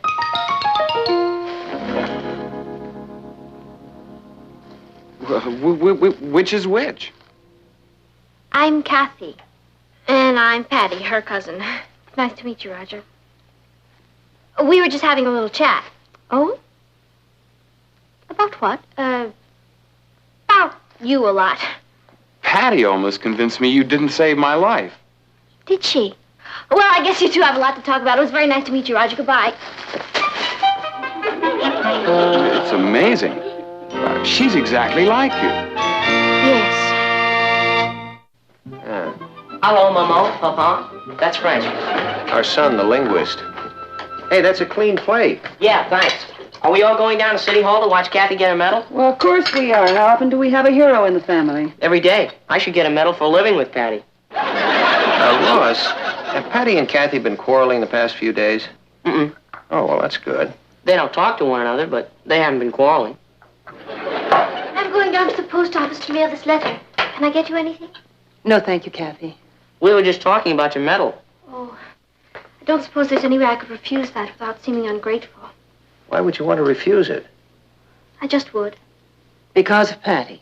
She seems so upset about it, I'd really rather let the whole thing drop. We're not going to do anything of the kind. I think I'll have a little talk with Patty. I wish you wouldn't, Uncle Martin. She hates me enough already. Patty doesn't hate you. She's certainly been acting like it, Patty wants all the attention, and you're getting it. but I don't want it.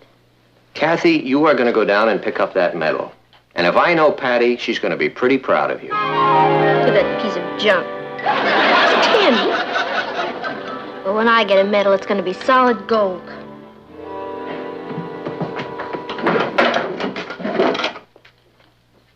Thought you were going to the movies with Kathy. Oh, I changed my mind. It's too crowded.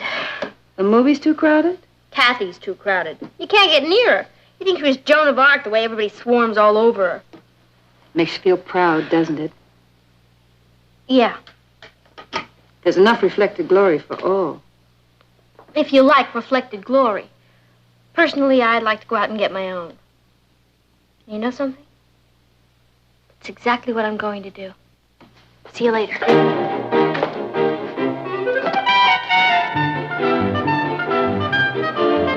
Switch it to a 3-column layout and get it in here as fast as you can. I'll have Al standing by. Right. Yes? Oh, good, Joe. We'll take that up at the editorial meeting this afternoon. Fine. Goodbye. Hello, Uncle Martin. Hello, Kath. I hope I'm not interrupting anything. No, this is a wonderful surprise. Yeah, we should come down here more often. Well, I really don't find much free time during the day. But you managed to find it today. Well, what can I do for you? I've come to ask a favor, Uncle Martin. You name it, you've got it. Natalie told me you were going to write a Sunday feature story about me. That's right. That's the favor. I don't understand. I don't want you to write it. Now, if Patty sent you down here... No, I haven't discussed it with Patty. As a matter of fact, she's not even talking to me. That's why I don't want you to write the article. Well, I'm sorry, Kath. There's nothing I can do about it. In the first place, it wasn't my idea. It was suggested to me by my boss. I thought it was a very good suggestion. I still do. And it's going to appear in the Chronicle on Sunday. Patty doesn't have to read it. I'm sorry I troubled you, Uncle Martin. At least I have learned a lesson.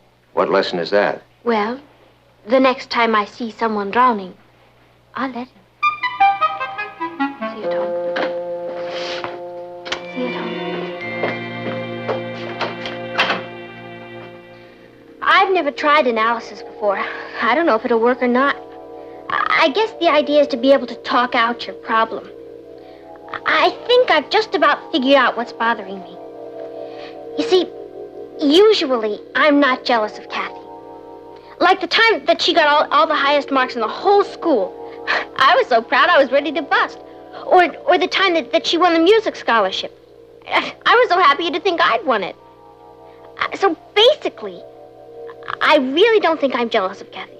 Basically. I mean, when she sticks to her own territory.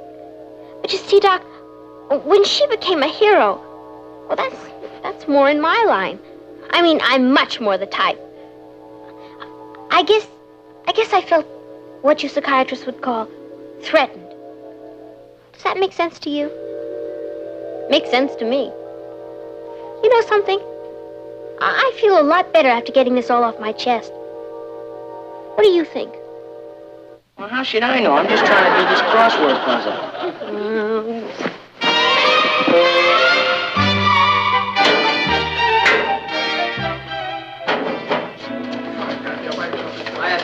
You guys are wasting your time. Tell them, Kathy. Why don't we all have a soda together? Patty, won't you join us? Gee, I'd love to, Kath, but I'm afraid I have another engagement. You run along. All right, for sure.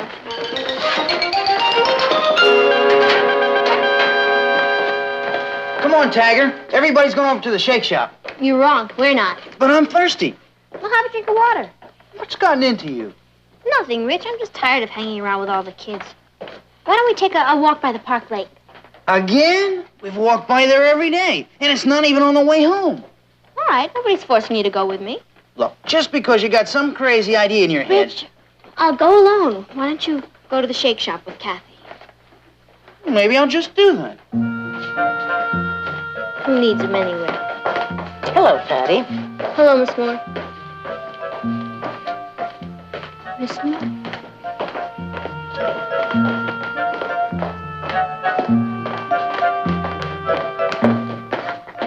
Miss Moore? Yes, Patty. Could I ask you a question? Of course. I know I'm not in your psychology class or anything, but well, I thought maybe you could help me with a problem that two friends of mine are having. I'd be very happy to try. They're two boys, cousins, and one of them is jealous of the other one. Do they like one another? Oh, yeah, they're crazy about each other. It's just that one boy did something to make the other one jealous. He doesn't want to be jealous, but can't seem to make himself stop. It sounds as though he's rather immature. No, he isn't. I mean, he's really a wonderful boy. If it weren't for this little problem, I think he'd really be quite a remarkable young boy. Are these close friends of yours? Yeah, I think you could call him that.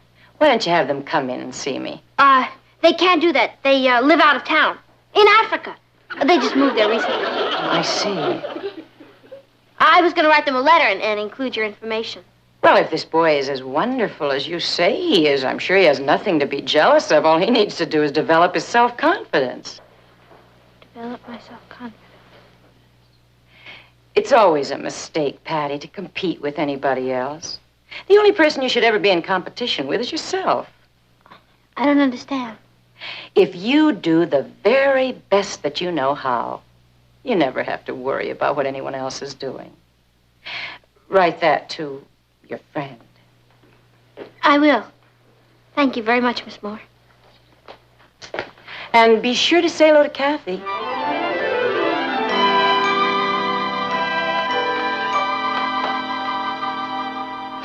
Kath, I brought something home for you. This is an advance proof of Sunday's Chronicle. Oh. It's lovely, Martin. You didn't say anything about me. Aren't you pleased? Oh, yes, it's very nice. Thank you, Uncle Martin. I already sent a copy to your father. I'm sure he'll be thrilled. Wait till Patty sees this. She'll go up in smoke. Don't worry about Patty. She'll be fine. Where is she? She hasn't come home yet. Isn't it a little late for her to still be at school? Well, she's with Richard. I'm sure she's all right. She is usually home by this time. Perhaps Patty stopped at the library. Patty who? Well, maybe she did go over to Richard's house. Why don't I call there? She probably didn't realize how late it was. Hi, folks. Hello, Richard. Where's Patty? I thought she was with you. No, I haven't seen her since school let out. But you usually walk her home. Well, I haven't been walking her home lately, Mrs. Lane. Why not? Because I got tired of walking her over to Park Lake every day. Why would she want to go over to Park Lake every day? You wouldn't believe me if I told you. Of course I would. Well, I think she wanted to go over there because she's hoping to find someone drowning so she can rescue them. I don't believe it. Oh, that doesn't sound like Patty. Does to me. Richard, don't you have any idea where she is? No, sir. She could be anywhere.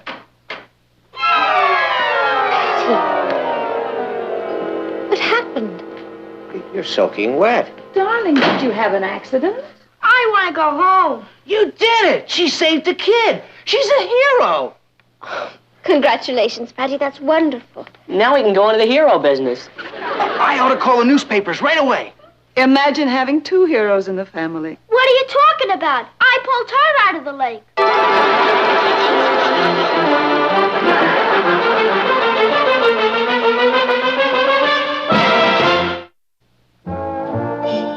I think I know now what made me do it. She felt threatened.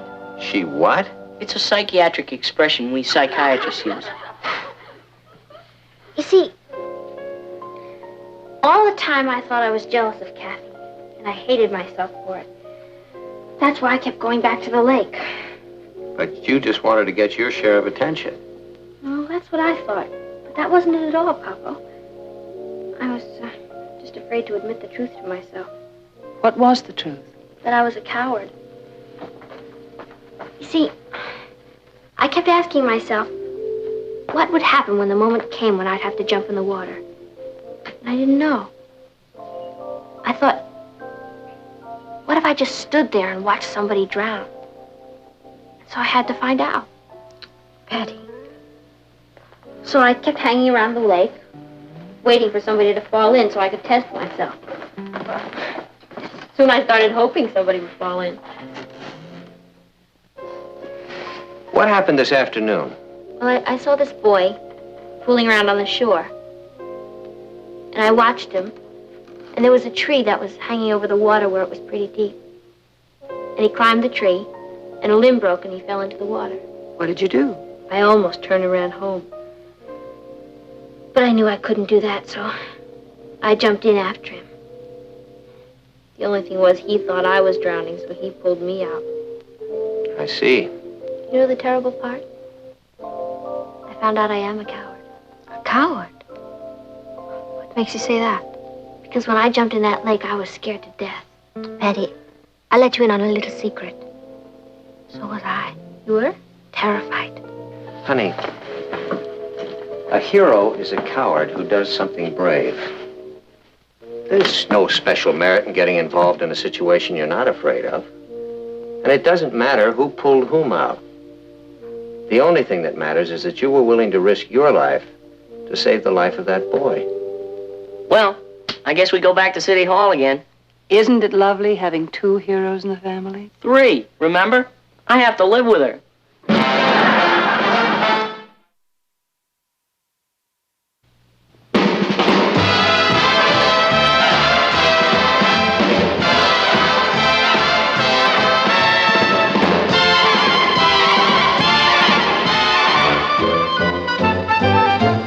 Here's Kathy, who's lived most everywhere, from Zanzibar to Berkeley Square. But Patty's only seen the sights a girl can see from Brooklyn Heights. What a crazy pair, but they're cousins, identical cousins, and you'll find they laugh alike, They walk alike, at times they even talk alike. You can lose your mind when cousins are 2 of a... You go in there and show him how it's done. Well, I went in there. What was I? I was sensational. I really had him tied up in knots. Well, I'm sure you ought to talk to everyone, Patty. Why shouldn't she? She's got the biggest mouth. Sometime I'd like to debate whether or not he's human. Patty, did they tell you whether you're going to be on the debating team? No. But why would they pass up their golden opportunity? Hello, everybody. Hello, darling. Hi, Papa. You're home early. I know. I just couldn't stand it another minute down there at the office. Hard day? Well, it wasn't that it was so hard. It was just so noisy. That office is a madhouse. Phones ringing all the time, people talking a blue streak. That's the newspaper game for you. Hello, Richard. Boy, did I have a wild day today. You know that math teacher that everybody says is an ogre? Well, I've got a meeting out of the palm of my hand. I was torn between bluffing it through or throwing myself at his mercy, so I stayed after class and I said to him, look, Mr. It's for you. Hi, Tommy. No, I don't know who that was. I've never seen her before. How's things? Hey, you heard what happened in math class today. Would you like to hear what happened in history? Not particularly, Patty. Oh.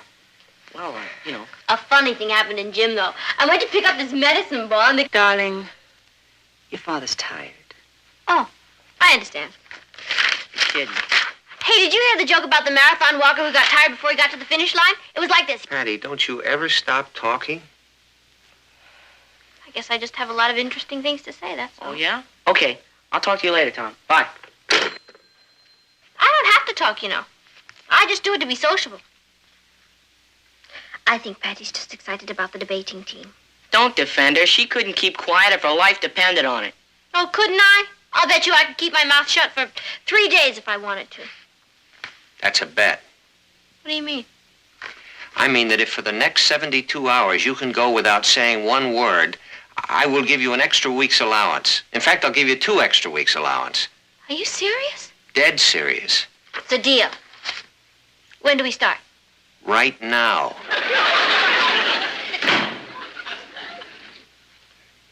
Hi, folks. Patty, have I got great news for you. They just made you captain of the debating team.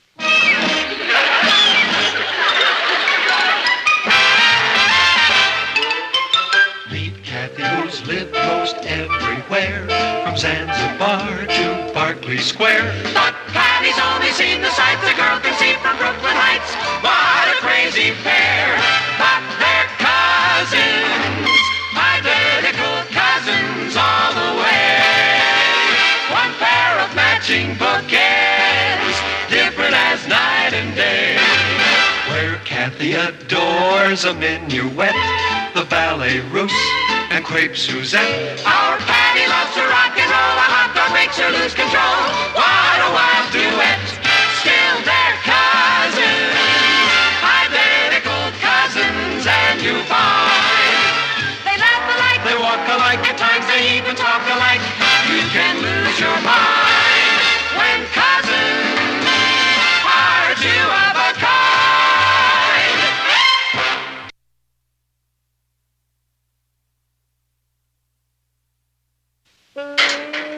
Morning, Patty. Hey, do you remember I told you I'd let you know when the Glee Club practice began? It's tonight. Why don't I pick you up at 8 o'clock?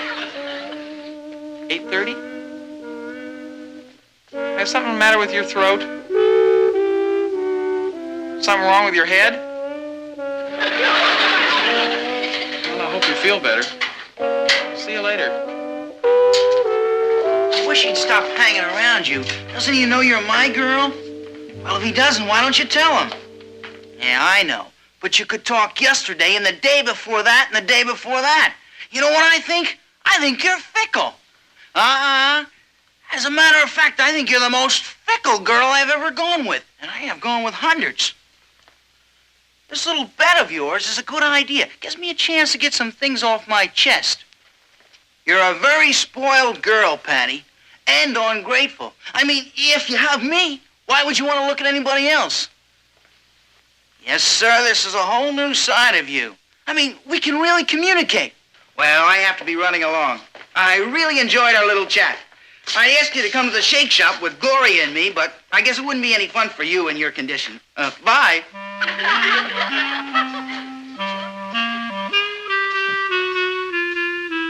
Patty, I'm leaving now. Ted is downstairs. Are you sure you don't want to come?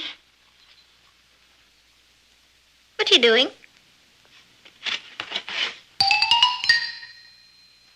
Can you spare it?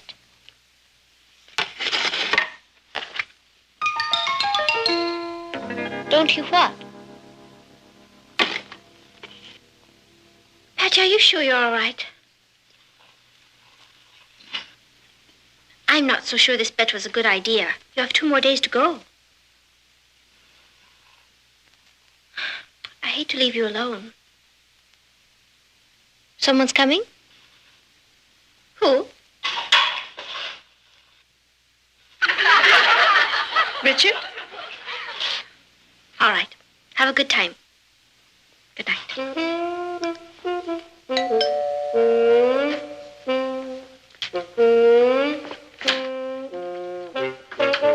Good evening, Patty. I thought we'd continue our chat of this afternoon. Yes, sir, I said to myself, Rich, why don't you drop in on poor old Patty and give her a few minutes of your precious time? Sure I can. Did you know I was going to say that? I am not. Don't be ridiculous. What are you, some kind of a mind reader? I don't happen to think this is funny. Boy, will I be glad when you get your voice back so I can tell you what I think of you. If there's anything I can't stand, it's a wise guy.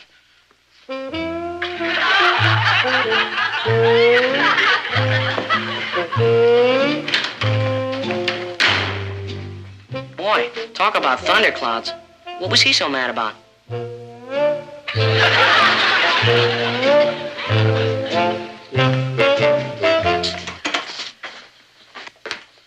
Here she comes, the girl with the golden voice. Did you bring any of those crazy cards with you? Good. After class, I'll take you over to the shake shop. I've been thinking up some things I want to tell you. All right, class. I'm going to hand back the essays that you turned in yesterday. And on the whole, I'm very proud of you. You did an excellent job. There was one essay in particular I think was especially good, and that was written by Patty Lane. Patty, will you come up here and read your essay to the class?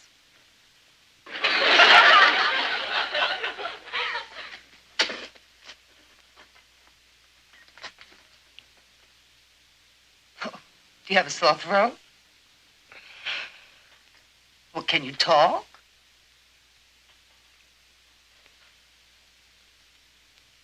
Well, come up here and read your essay. You mean you can talk, you just refuse to?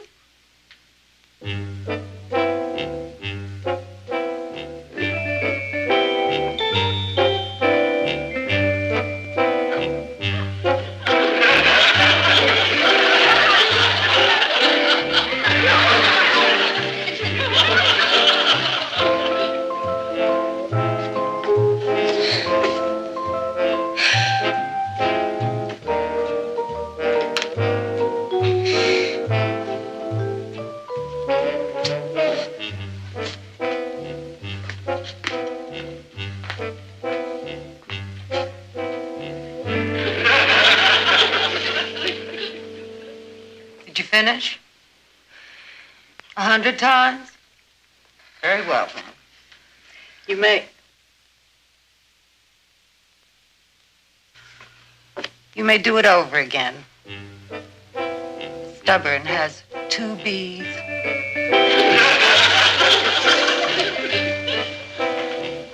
Oh, there you are. We thought you weren't coming. How long can it take to write I won't be stubborn 100 times? What's the matter? Can't she talk? No, but she's very big with signs. Did you bring any? Good. I was just talking to Gloria about taking her to the basketball game tonight. Oh, I know I promised you, but that was before you had your problem. I mean, what's the point of going to a basketball game if you can't yell? What are you going to do when they shoot a crucial basket? Just sit there? We'll let you know how the game turns out. Why don't we go over to the shake shop, huh?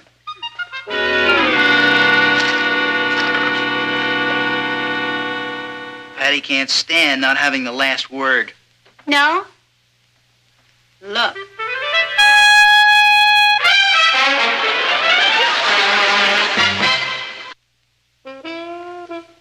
Hello, darling. Hello, Nat. Guess who had to write I will not be stubborn 100 times today? You? No, I'll give you a clue. It's a sister of mine.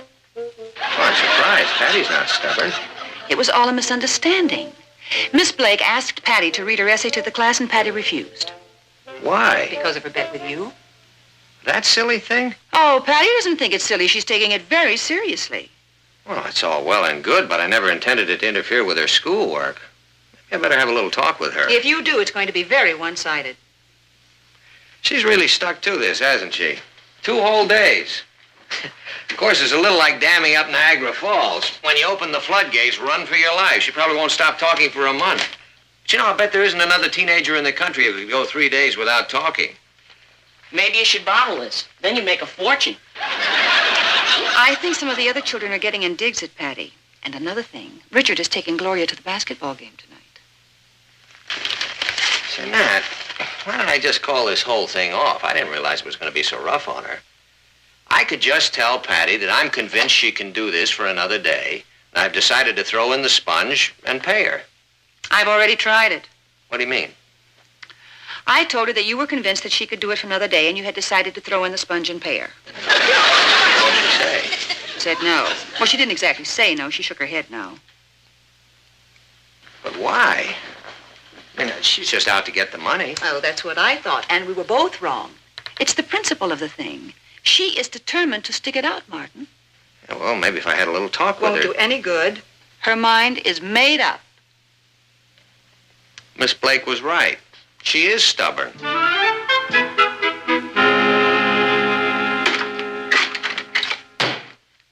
I know. Knock. Are you busy?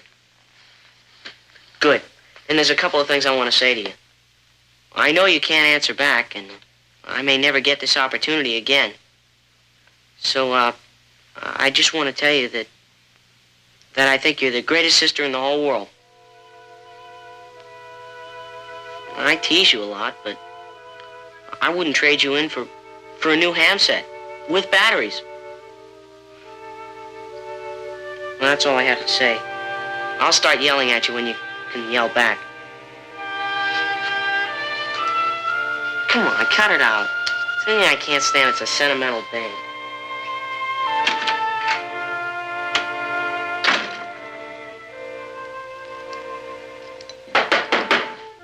Oh, come on in, Richard. Hi, Mrs. Lane. Why didn't you use the front door? Technical difficulties. What? Patty doesn't want to talk to me. Oh, she doesn't want to talk to anyone. I know, but, I mean, she doesn't want to see me. Well, I can't blame her. I played a joke on her with Gloria, and she took it seriously. I see. I thought maybe you could give me some ideas. I don't know how much it would help, Richard. Patty can be pretty stubborn. Oh, are you telling me? She's got the temper of a wildcat. Why don't you just tell her you're sorry? I tried, but she won't listen. I even got Kathy to talk to her, but it's like trying to talk to a stone wall. You see, the thing is, Mrs. Lane, I have something very important to tell her. There's a kind of plot going on, and I think Patty should know about it. Well, that does sound serious, doesn't it? The trick is to get her to listen to me. Richard, I have an idea. Yeah?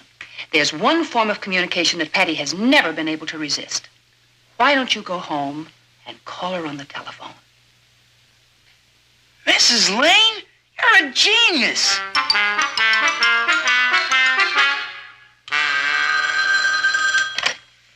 Patty? Hello? Are you there? Can you hear me? I have to talk to you.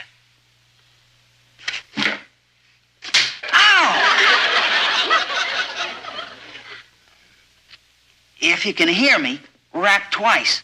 If you can't, rap once.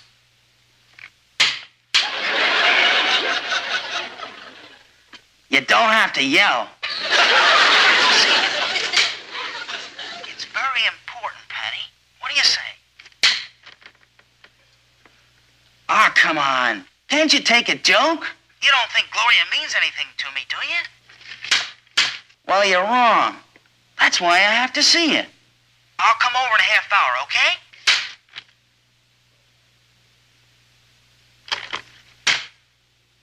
Thanks a lot, Patty. I'll see you.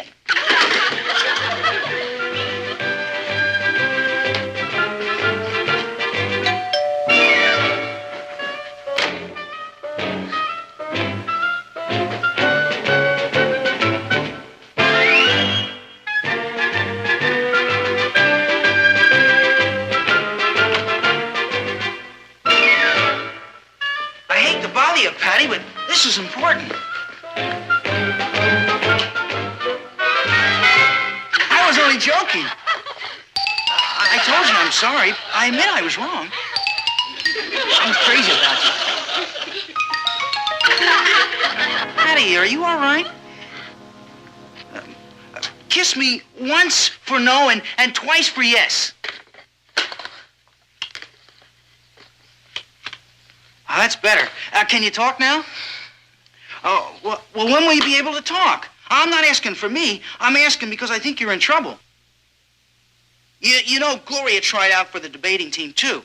And she was pretty sore when they picked you and not her. They picked her as an alternate. Well, I just found out at the meeting tomorrow, she's going to ask them to remove you from the team so she can take your place. It's a pretty dirty trick. It's kind of clever when you think about it. Oh, I called you as soon as I heard. Boy, holding a telephone conversation with you is pretty hard on the eardrums. Well, what are you going to do?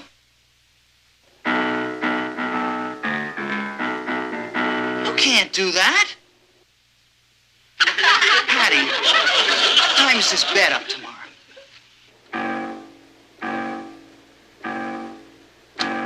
4 o'clock. You know what time the meeting is? 3:30.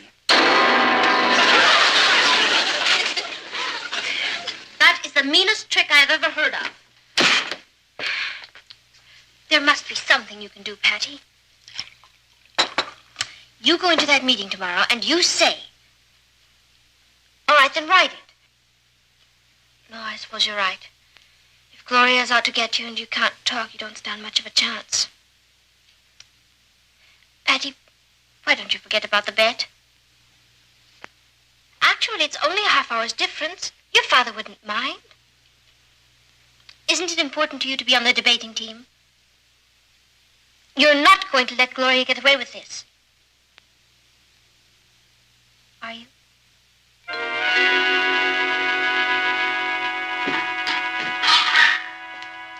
Natalie, do you have any idea what's going on around here? You mean all the plotting and counterplotting? Oh, yes, Richard briefed me. Well, it's like something out of James Bond.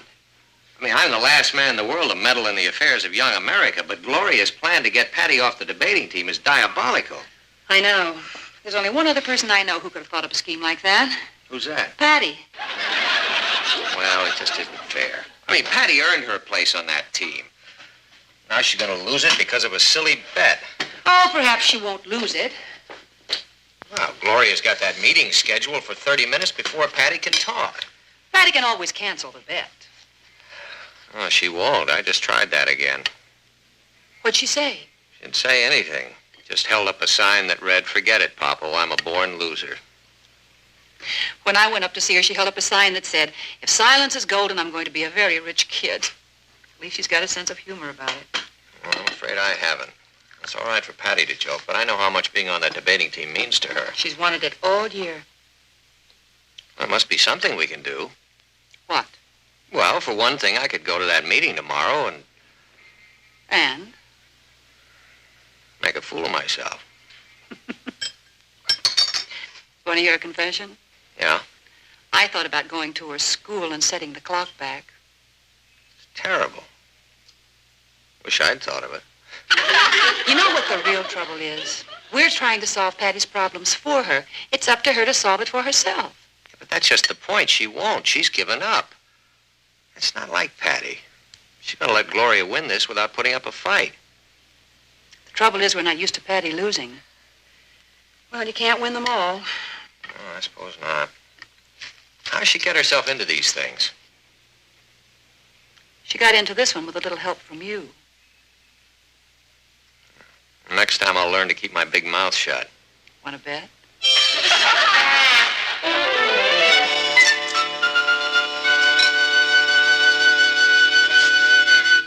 Why don't we get started? It's not 3:30. You're not even supposed to be here. You're not on the debating team. I'm an amicus curiae. What does that mean? I'm not sure. Look, why don't we wait for Patty? She's our captain. Do you want a captain who can't even talk? We're having our first debate with Rockland High on Monday. You want to win, don't you? Come on, let's get to work. Why don't you adjourn until 4 o'clock? Because the meeting was called for 3:30. Look, if Patty's not interested enough to be here, she's not interested enough to be captain of the Brooklyn Heights High debating team. I tell you, she'll be here at 4 o'clock. Call the meeting to order. Goodbye, Richard. You wouldn't do this to Patty, would you? Gloria's right. If Patty was interested, she'd be here. Why don't I send out for sandwiches? Well, let's get the show on the road. Yeah. The meeting of the Brooklyn Heights High debating team is hereby called to order. I move that since Miss Patty Lane is absent from this meeting, she be removed from the debating team. Is there a second to the motion? I second it. A motion has been made and seconded. All in favor, say aye. All in favor of what? What's up, Drew? Patty, you changed your mind. Yeah, I thought we were going to lose you. Did you? Oh, you can't get rid of me that easily. Can you, Gloria, darling? Apparently not, darling. Hold everything. We have a motion before the House.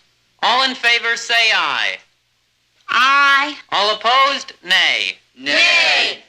The motion is not passed. Now, let's get down to business. I think that's a great idea. And, Gloria, since you're just an alternate, why don't you, buzz off and get ready for Halloween? Anyway, you lost your bet. I'll talk to you later. Anytime. You'll find me at Patty's. Well, we have a lot of work to do. Group, I'm ready. In that case, why don't we take a half hour and relax, and we'll all meet back here at 4 o'clock. What's the point as long as we're here? As long as we're here and I'm captain, I say we should meet back here at 4 o'clock.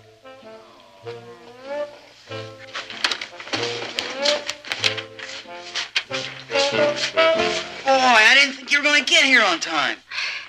Neither did I. You decided this was more important than the bet, huh? Yeah. Well, who wants to win a silly old bet? Well, that's funny. I thought it meant something to you. Who? Me? Nah.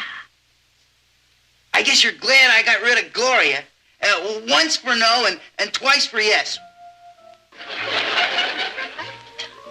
Once for no and...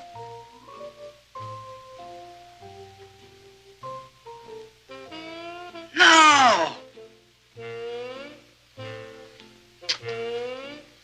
What's the matter, Kathy? That's the least you can do for Pat.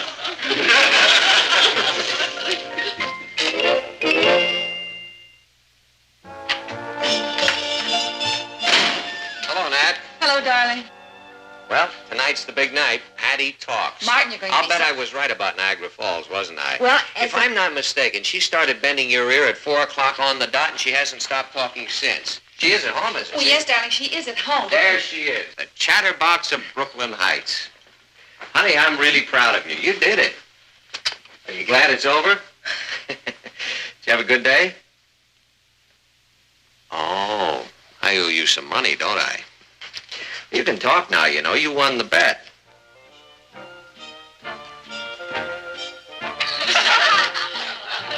Laryngitis. I've been trying to tell you.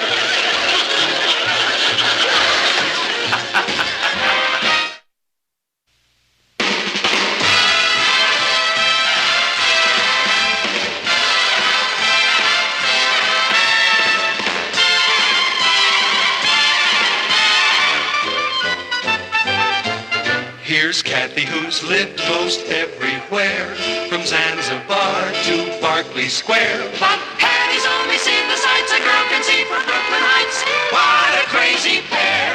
But they're cousins, identical cousins, and you'll find they laugh alike, they walk alike, at times they even talk alike. You can lose your mind when cousins are two. It's gonna rain tonight. Sally, they have typhoons in Hawaii, but did they stop living? Yeah, well, okay, thanks for letting me know anyway. Bye. How do you like that? Sally's calling off the luau because of the weather. I heard the predictions for rain. That means I'll have to sit around here all night. What's wrong with spending a quiet evening at home for a change? I remember when I was a girl. Mom, please, not again with the covered wagon days. Well, we used to have some pretty good times on a rainy Friday night. Fire in the fireplace, popping corn, roasting marshmallows. Scraping buffalo hides.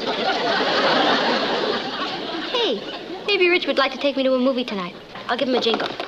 Patty, you can't call him and ask him to take you. Mom, I'm not going to ask him. Richard may not be the greatest boyfriend in the world, but he has one redeeming feature. He can be conned. When you're through blackmailing, come help me with dinner. Okay. I think we'll have the rest of that corned beef tonight. Hi, Rich. Patty. I've been noticing lately you're getting very nervous. I think you should do something to relax. You know, like see a movie or read a good book. You what? You want to take me to a movie tonight? Richard, I can always count on you to come up with a great idea. 7:30. Check. Bye.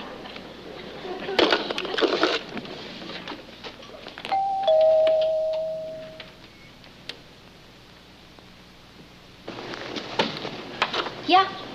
Pardon me, miss, but my car conked out on me, and I was wondering if I could maybe use your phone. Yeah. My phone. Oh, don't go away. Frankie Avalon. It's Frankie Avalon.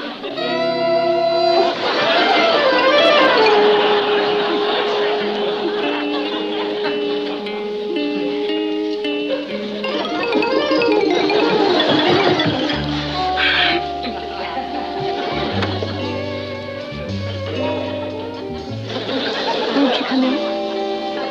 Thank you.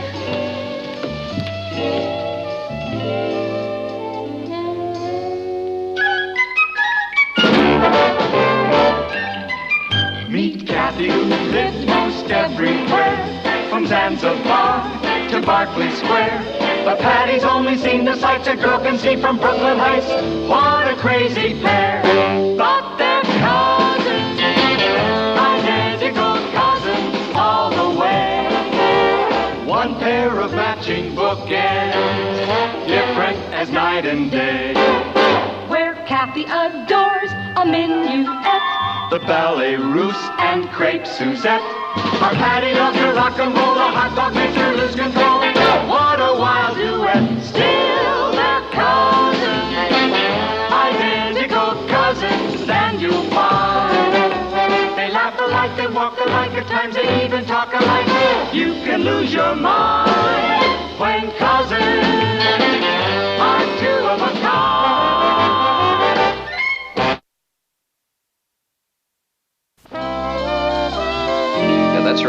Frankie Avalon.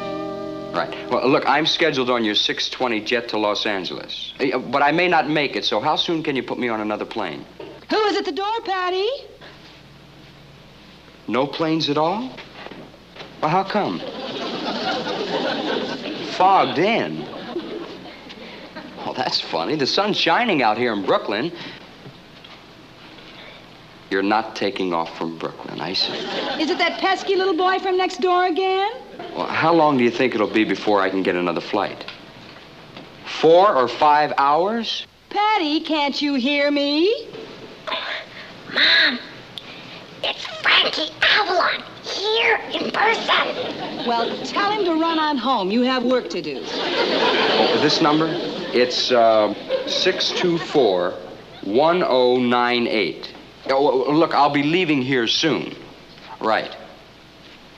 Well, then, I'll tell you. I'll call you when I know where you can reach me, okay? All right, then. All right, thank you very much. Bye. Oh, brother, how do you like this mess? I love it. I mean, that's too bad. Patty, didn't I ask you to come out and help me? I'd like you to meet my mother, Mrs. Frankie Lane. I'd like you to meet my mother, Mrs. Lane. Mom, this is Mr. Avalon. How do you do? How do you do?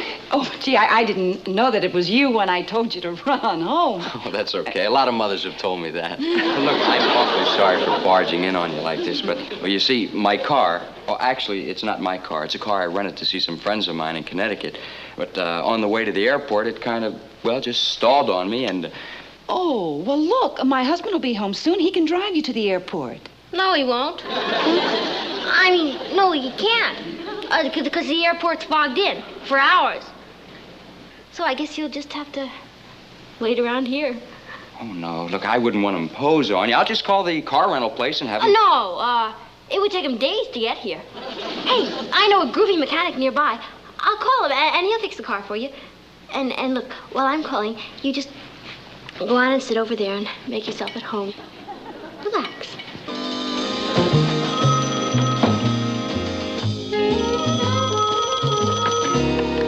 Hello? Richard? Hi. Would you be a doll and come over and do a tiny little favor for me?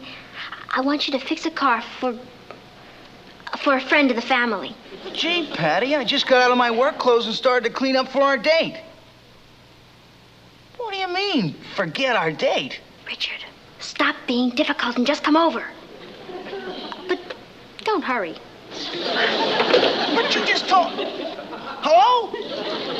Hello? That was the mechanic. He'll be right over. Oh, thank you. Mother, don't you think Mr. Avalon would like some tea? Oh, good idea, Patty. Run and put the kettle on. Me? Mother, you know how terrible I am in the kitchen. I burn everything. Oh, all right. We certainly wouldn't want any burned tea.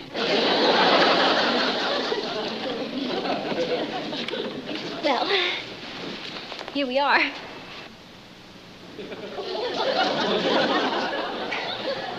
Look, Patty, I know you must have 1,000 things to do, so just... Oh, no. As a matter of fact, I just happen to have a free evening. And, you know, there's nothing I like better than a quiet, rainy evening at home, don't you? Hey, Patty! Don't go away.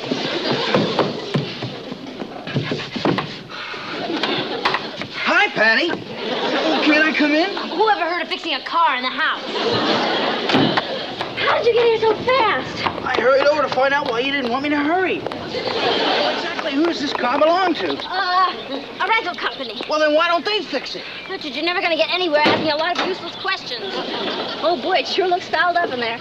Yeah, well, first you gotta... Wait a minute. Here it is. It's a loose distributor wire. I can fix that in a minute. Oh, no, you can't. It's got to be more serious than that. Why did the wire jiggle loose? Because what it jiggled loose from is defective, right? Right. Wrong. Well, just take it out and take it home and fix it. And don't hurry. Just take all the time you need. Oh, wait a minute. What about our date? I'll be looking forward to it.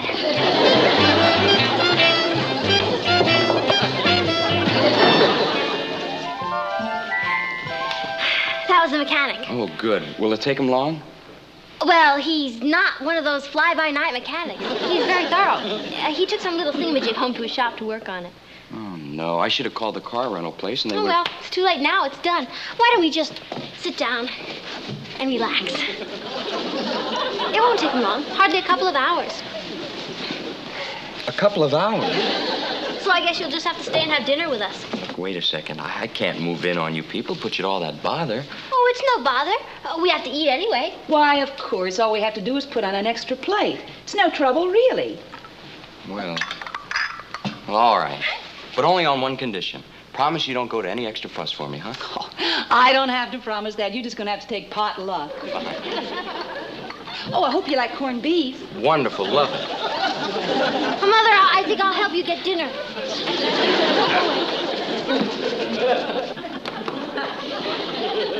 Now, look, this is perfectly good food, and I don't intend to waste it. Mom, he's a star. A Hollywood star. He probably eats lobster Commodore for breakfast. Thermidor. Oh, whatever it is. Certainly not leftover corned beef. You know, now that I look at this, there's not as much left as I thought. No. Maybe we had better have something else. Now you walk it in space. I'll call the butcher and see what he's got that's nice. And expensive. Well, get some caviar, too.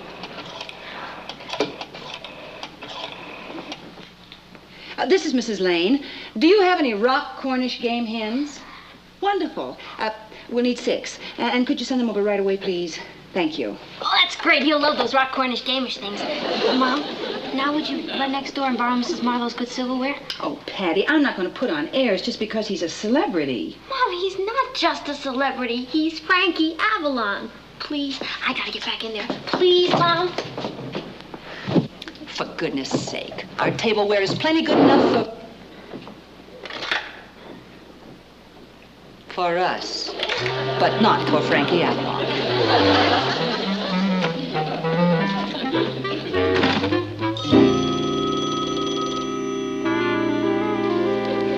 Your phone's ringing. It's nothing important. It might be the airport calling. Oh, I'll get it. Don't go away. Yes. Hi, Patty. This is Roz. Listen, Gloria's having some of the luau kids over to her house tonight, and you're invited, so bring Richard. And I want to borrow back my orange pants, so I'll drop by and... What do you mean, no? But I want to wear them tonight. Okay, so I'll put them on the porch for you. Right? Oh, I'll put them in a plastic bag. Why would I want to keep you out of the house? Roz, have you got a crack in your wig? There's no boy here. I gotta go now. Goodbye. I have to put Roz's orange pants on the porch. I mean, she lent them to me, and now she wants them back. Don't go away. All right.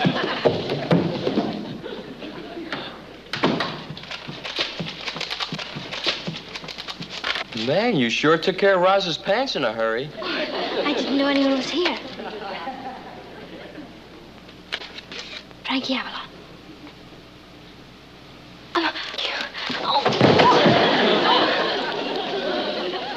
Oh, my ankle.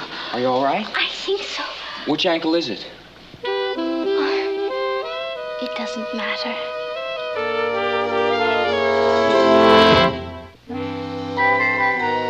Easy now. Do you think you could stand on it? I'm not sure, but I don't think you should let go of me.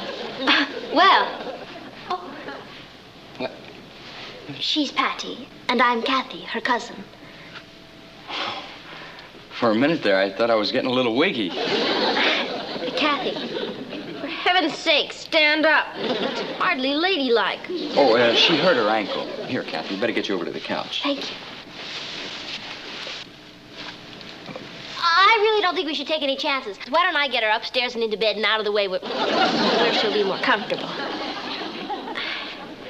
That's very thoughtful of you, Patty, but I'll be fine, thank you. Down here. Take it easy. Careful.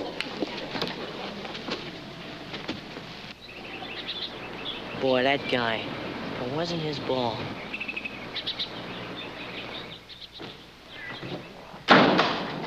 Lost another game. That stupid quarterback. Oh, Ross, this is Frankie Avalon. Hi. Hi. That Tommy. 4th down, 37 yards to go, and he calls for a quarterback sneak. Oh, an afternoon.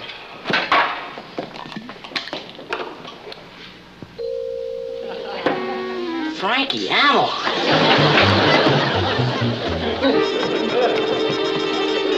It is you. Yeah. Oh, Ross, flake off. Now, if someone can tell me where I can find a basin, we'll start soaking that ankle. Oh, well, there's one in the kitchen under the sink, but really, you shouldn't do all this for me. Hey, Eddie, guess what we got at our house? You'll never be able to guess, so I tell you. Look. What do you think you're doing? You blabbermouth, shh. I don't want a whole bunch of kids swarming all over here bugging him. As a matter of fact, there are a couple here now I'd like to get rid of. Can't I just tell Eddie? He's always bragging about the time Fabian stopped at his dad's gas station. No, I don't want you to tell anybody. Now, why don't you just go upstairs and do your homework or something?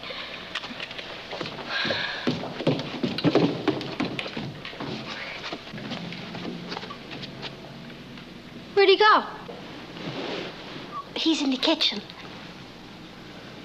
Imagine.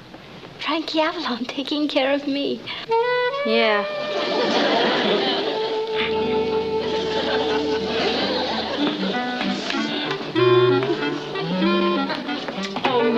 Here, Frankie, I'll do that. Oh, that's all right. Hey, Patty, Roz is there to see you. Roz! Oh, no. Don't go away. Hi, Roz. Hi, you said you'd leave my orange pants on the porch, but I didn't see them there. Oh, well, they're right in here. Come on, I'll get them. Let me get a glass of water. No. The water's been turned off. You know what this kind of weather does to the pipes. Come on, they're right in here.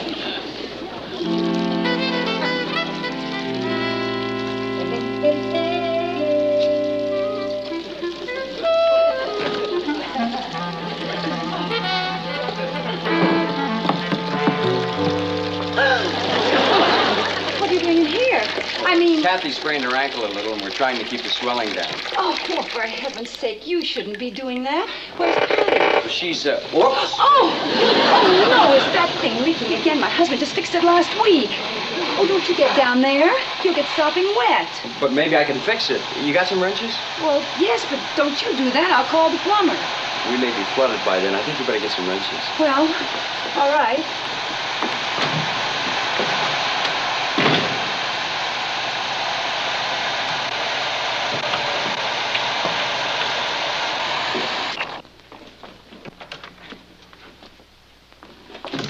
Oh, good. You fixed it. No, not really. I just shut the water off. Oh. You see, the problem is in this valve here. It, isn't really much, but I think I can take care of it. Oh, that little tiny leak? Well- Oh, for goodness sake, I'll call the plumber. You don't have to bother no, with no, that. really. We can just keep a bucket under there. No, I've got the wrenches. Kind of. Oh, see, that's ridiculous. No, I'm pretty good at this sort of stuff. I'll take care of it. Oh, hello, dear. I'd like you to meet Frankie Avalon. I'm sorry, Nat, but I can't help it. A man comes home from work and finds his wife under the sink with a strange man, and she says, "Dear, I'd like you to meet Frankie Avalon." I guess there must be a logical explanation for this. Actually, you know, it's your fault. Mine? Well, if you fixed the plumbing properly, we wouldn't have had to be under there. No, really, it's my fault. You see, my car stalled on the way to the airport, and, well, your daughter was kind enough to let me use your phone, and... Oh, Patty, I should have known she'd be involved in this. Then I had to wait here because the airport called and said it was fogged in. Well, she's maneuvered a lot of things, but this is the first time she ever managed fog. Well, anyway, it's very nice to meet you, Frankie. Oh, thank you. Mr. Avalon, Frankie Avalon. Oh, well, listen, let me take over here. This isn't a way to treat a guest. Oh, no, look, I might as well finish. Anyway, I'm pretty good at this sort of thing. Well, the least I can do is give you a hand. Natalie? Oh, I thought you might like to borrow my samovar along with the other things. It makes a nice little dinner touch when you're having special guests. Who did you say it was? Oh, nobody at all, just a little family gathering. Oh. Well, for heaven's sake. Isn't that... Well, of course it is. Hello there. Hi. I watch you all the time on TV. Oh, thank you. Wait till I tell Marvin I saw Frankie Lane.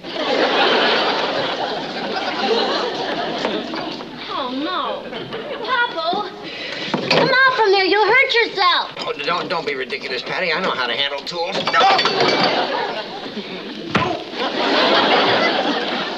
See, I told you. Oh, you better go put some antiseptic on that right away. Yeah, I guess I better. What do you want me to do? Take this wrench. All right, now. Clamp your Yes. wrench next to mine. That's it. And pull in opposite directions. Couldn't we pull in the same direction? We could, but we'd never get this job done. Oh, yeah. Hey, Patty, Richard's here. I'll be right back. Don't go away.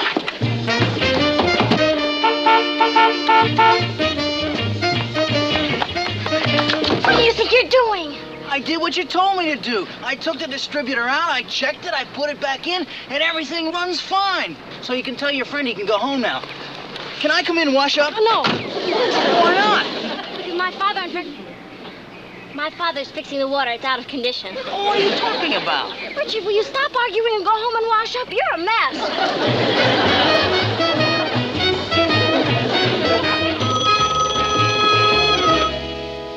Hello?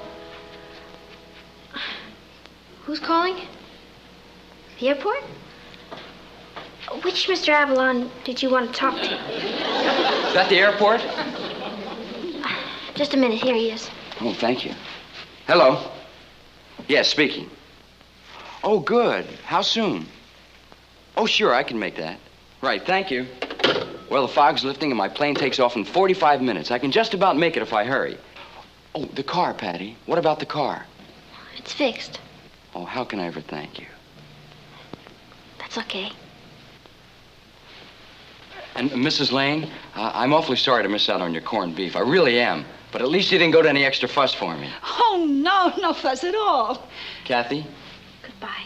now you take care of that ankle. I will. Thank you. Bye now. Mr. Lane, you have a wonderful family. I don't know when I felt more at home. And listen, if you have any more plumbing problems, give me a call. At these prices, don't think I won't. And Patty, thanks for everything. Bye. Bye now.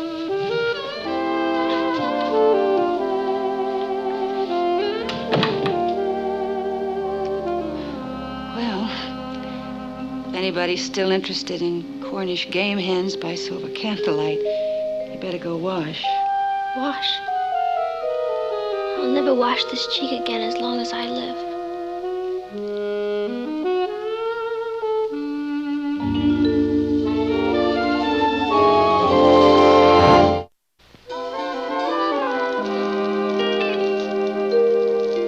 Well, come on, Patty. What are we gonna do? Are we going to the movies or to Monica's?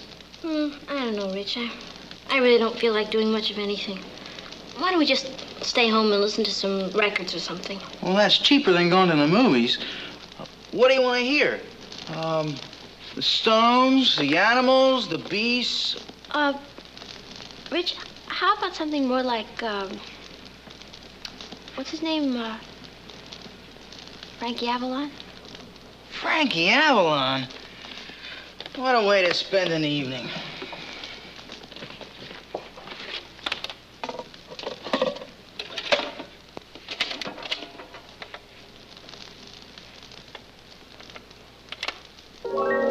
These are the good times while we are young, no chance untaken, no song unsung. These are the good times. Life goes your way, loving each moment of each new day. While the meadows are green, free as the wind are we, sharing a dream, living our destiny. These are the good times, long as you care, and all of the good times we'll always share.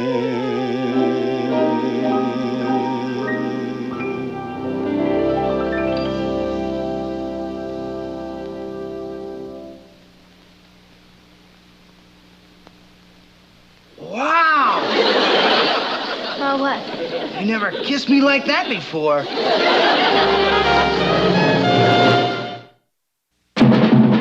Here's Kathy, who's lived most everywhere, from Zanzibar to Berkeley Square. The Patties only seen the sights a girl can see from Brooklyn Heights. What a crazy pair! But they're cousins, identical cousins, and you'll find they laugh alike, they walk alike, at times they even talk alike. You can lose your mind when cousins are two of a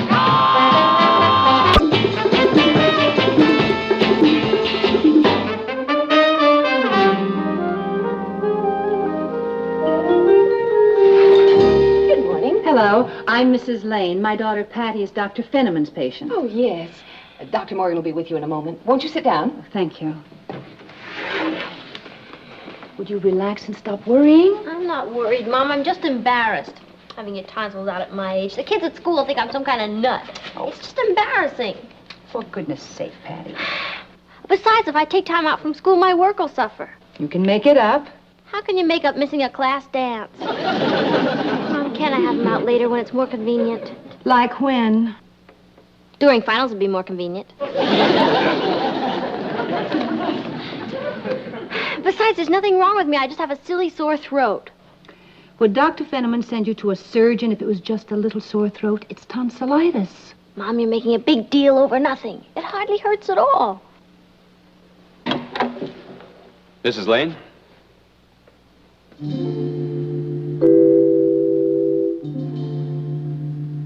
I'm Dr. Morgan. How do you do? This is Patty. How do you feel? Patty. Patty Lane. How's your throat? Oh, it's awful. Simply excruciating. Maybe you better go inside and I'll take a look at it. Thank you.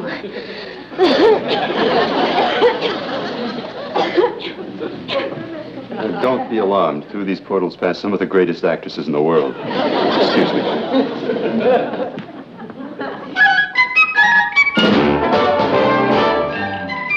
Meet Kathy, who's lived most everywhere, from Zanzibar to Berkeley Square. The Patties only seen the sights a girl can see from Brooklyn Heights. What a crazy pair! But they're cousins, identical cousins all the way. One pair of matching bookends, different as night and day. Where Kathy adores a minuet, The ballet russe and crepe Suzette. Our Patty loves to rock and roll, a hot dog makes her lose control. What a wild duet! Still they're cousins, identical cousins, and you'll find they laugh alike, they walk alike, at times they even talk alike. You can lose your mind when cousins are two of a kind.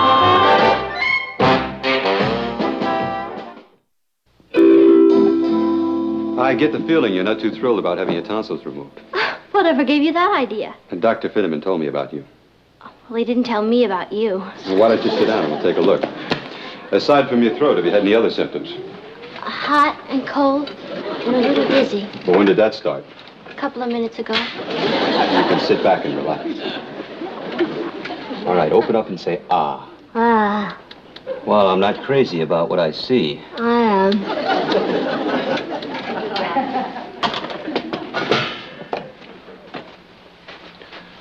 You can close your mouth now. How old are you, Patty? You mean chronologically? Well, Actually, I could have gone to college this year, but my parents didn't want to push me. Most people think I'm a lot older than I look. okay, I'll put down she's older than she looks. You're very sweet.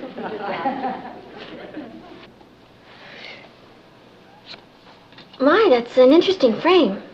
Is that a relative? It's my sister. Oh. It's funny, most men have pictures of their wives in their offices. Only if they're married. Oh. Well, I might as well give you the bad news, Patty. You're gonna have to have your tonsils out. Oh, that's terrible. The question is when. How about tonight? I'm not doing a thing. No, Friday is the first time I can take care of it. It's a date. I'll check you into the hospital on Thursday so we can prepare you. In the meantime, I want you to take these pills 3 times a day. They'll reduce infection. Well, I guess that's about it. I'll see you at the hospital. I'll be looking forward to it. I'd like to thank you very much, Doctor. You've been very kind and very considerate, and I want you to know I feel very safe being in your hands. May I ask you a personal question? Oh, yes. Is that something new? What? A jacket that buttons down the back. Oh. I'll talk to the nurse about checking you into the hospital.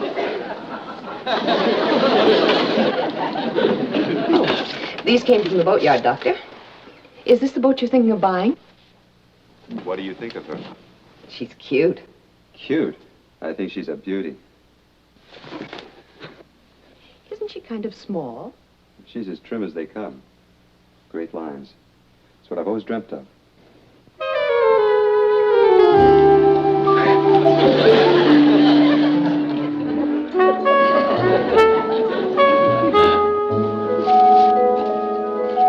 Kathy, I couldn't believe my ears. He said I was a beauty.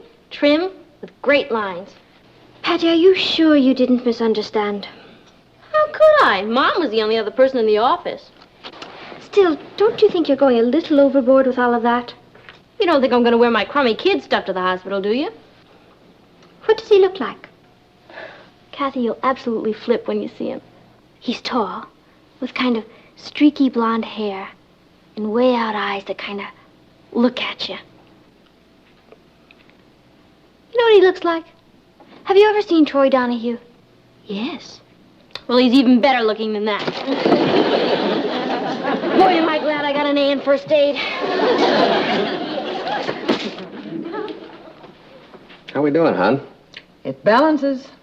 Got lucky, huh? What's all this? Bed jacket, negligee, and a nightgown. This stuff costs more than the operation. Well, I think Patty's got a little crush on the doctor. I thought I'd indulge her. Pretty good indulgence. Hey, how's this Dr. Morgan seem to you, anyway? Dreamy. But I mean, does he seem to know his business? Well, Patty and I were both very impressed with him. Well, I guess he does know his business. Hello? Oh, hello, Dr. Morgan.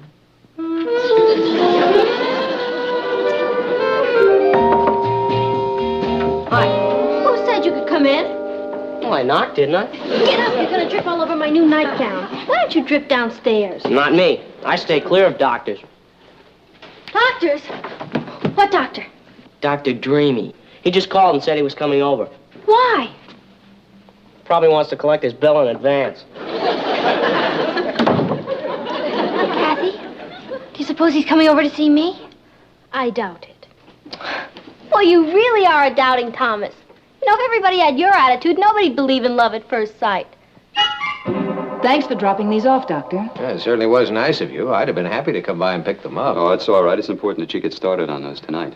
And she forgot them. Someday Patty will forget her head. Well, that's understandable. She's a little overexcited about the whole thing. Yes. I'm afraid our Patty has a slight tendency to overdramatize. Dr. Morgan. Pleasant surprise. Hello, Patty. Have you met my mother? Yes, we met this afternoon in the office. Oh, and my father? Yes, we met. Oh. Oh, that's my cousin Kathy. Hello, Kathy. How do you do, Dr. Dreamy? Dr. Morgan. You forgot the pills I gave you this afternoon. That's why I came by. Oh, well, I'd like to thank you for looking after my welfare. Mother, have you offered our guests some refreshments? No, I haven't. Coffee, tea, or milk? I'd love some coffee. Good, I'll go make some. Oh, don't bother, Mother. You know how I love to fuss around the kitchen. You do. And it'll give all of you a chance to get better acquainted. Excuse me. Kathy, would you mind giving me a hand in the kitchen? Well, why don't we sit down and make ourselves comfortable? Was I right? Isn't he something else? He really is. Kathy, I'm so excited I could scream. Patty, the only problem is, apparently he's just come over to drop off the pills. Are you kidding? Don't you see? That was just an excuse. Come on, we better make the coffee.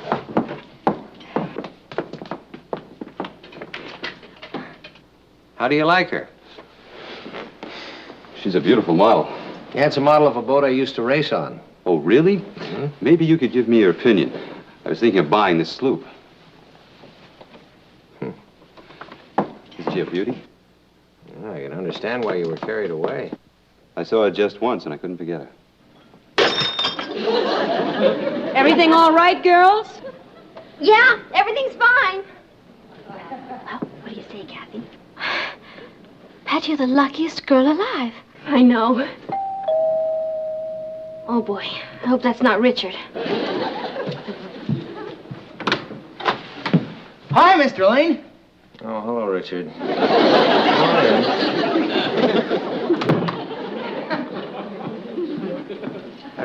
Dr. Morgan, this is Richard, a friend of Patty's. Hello, Richard. Hi. Hi, Richard.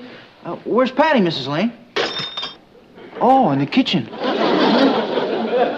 I don't know what's taking so long with the coffee. I hope you're not in a hurry. I can stay as long as the dishes hold out. After major surgery, you don't go to a dance. Oh, why not? You're not gonna dance with your throat. All you gotta do is keep your mouth shut.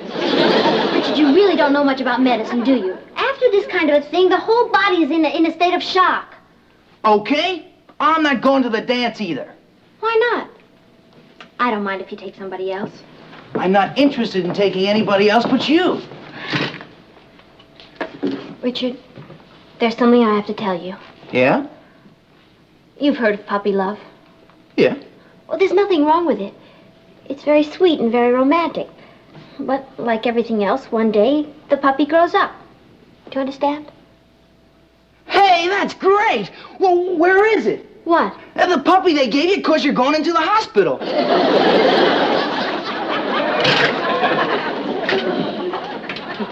Richard, you saw Dr. Morgan, didn't you?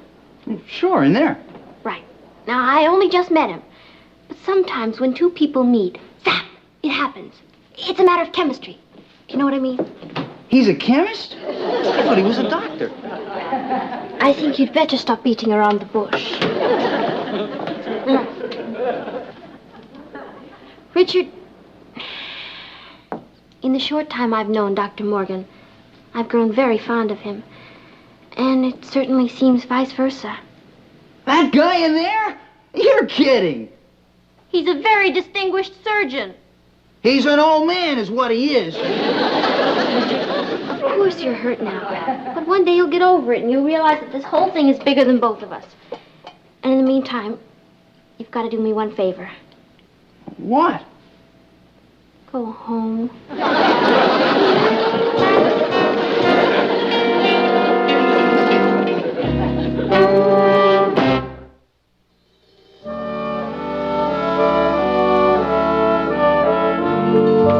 Dr. Summers, third floor reception, please.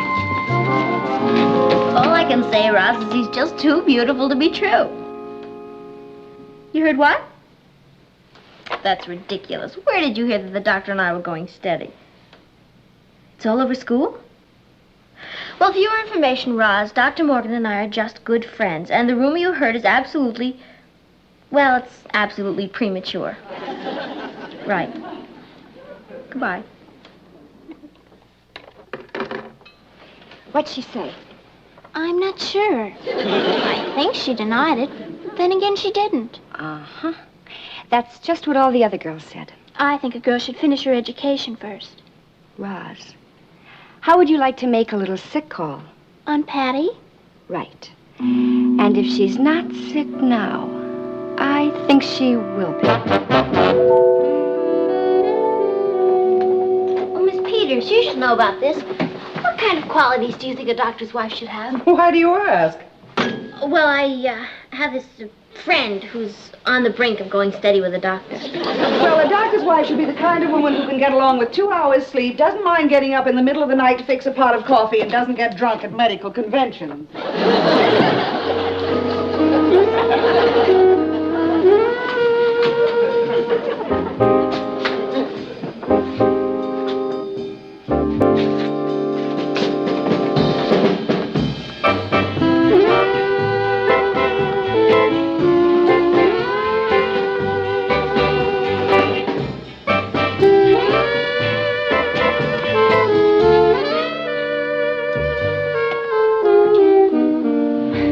Hi there. What are you doing out of bed? Oh, it's been so long since I've seen you. I just left you half an hour ago. Oh, was it that recently? Well, as long as I'm here, I just thought I'd mention something in passing that may interest you. I don't drink. Well, I'll make a note to the dietitian not to put any martinis on your tray. Oh. Is that your sailboat? Yeah, I just made an offer for her. Isn't she a beauty? She? Well, nautically speaking. She's a little small, but she's as trim as they come. Small? And as trim as they come? Doc, you didn't have those pictures in your office the other day when I was there, did you? Uh-huh. And you had them last night at our house. Yeah, as a matter of fact, I was showing them to your father. Oh. Something wrong? My heart had just stopped beating. Excuse me.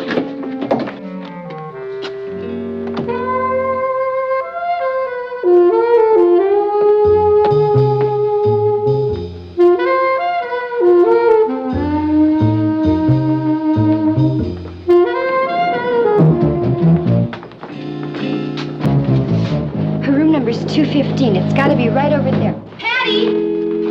Patty! Hi! What are you doing here? We just thought we'd drop in and see how you were. Where is he? Who? Who do you think? Dr. Morgan.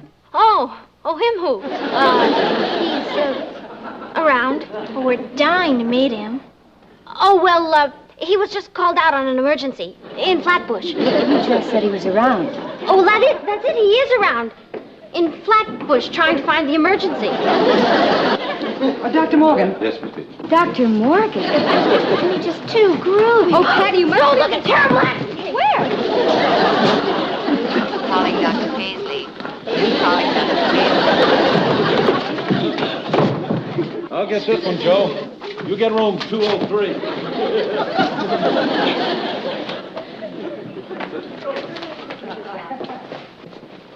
Hello, little lady. You know something? We're going to have that little old gallbladder of yours out in no time at all. Gallbladder? I already have my gallbladder out. Now, look, pussycat, who knows better, you or the doctor? Oh, but I really don't. It's all right. I'm not a doctor, but I can tell you this. A lot of people get along just swell without a gallbladder. Oh, but it's a mistake. I keep telling you it's a terrible mistake. Yeah, well, they'll be ready for you in a few minutes. Please. Relax, pussycat, relax.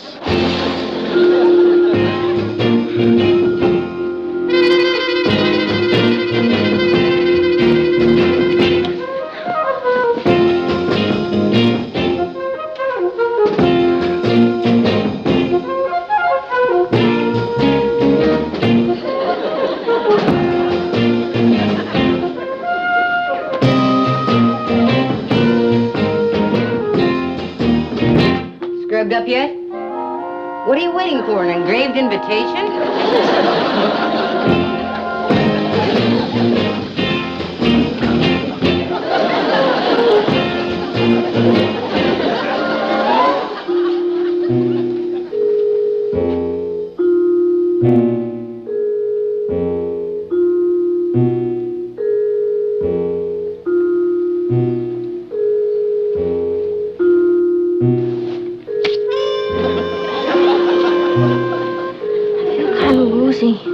time, clamp your teeth together.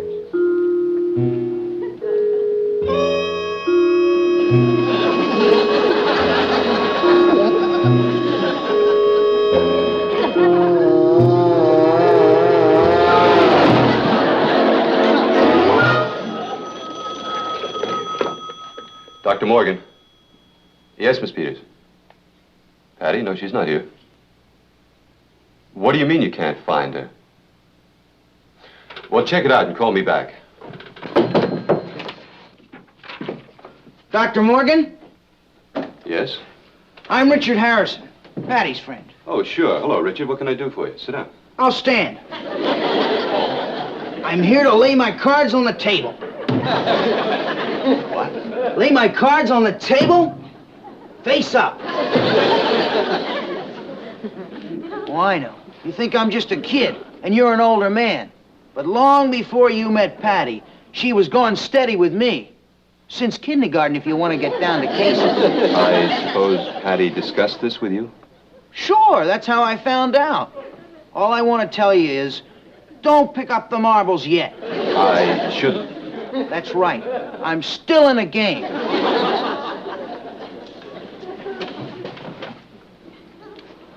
Richard, I didn't know about you. Patty and I haven't had time to discuss her past. So let's put it this way. The decision is up to her. She'll have to choose between us. And may the best man win.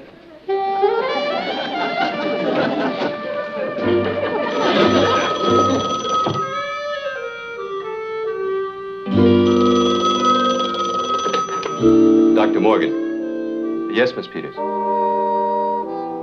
You found her where?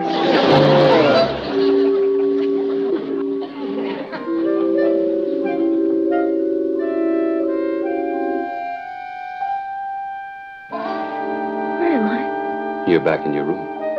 Oh, yeah. I feel like such a jerk. Well, don't think about that now. Just think about how happy we're going to be. We are? Was all that about the boat just a dream? No, I'm buying the boat. But just think of all the wonderful hours we'll spend on it together alone. Would you like that? Mm-hmm. I can see you now on the deck, the wind in your hair, salt spray on your face, and at night, the moon watching down at us. Are you happy? Happy. I'm the happiest girl in the whole world.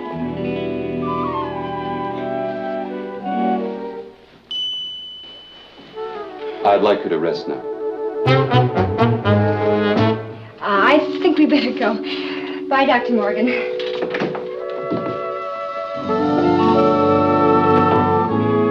Oh, how can I ever thank you, Doctor?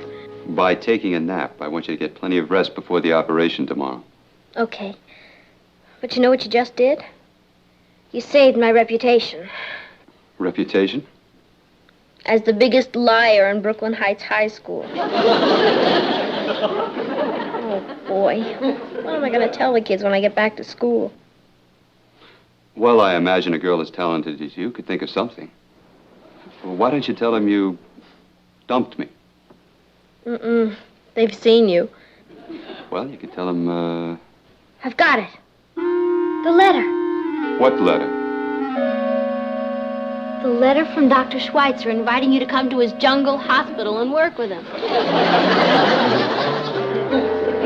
What choice did I have? I couldn't keep you from dedicating your life to such a worthy cause. So I decided to be noble and give you up to the world. We discussed it like intelligent, sophisticated, civilized people, and came to the only conclusion possible. That each of us must go on his own way, pursue his own life, knowing that a broken heart will mend in time.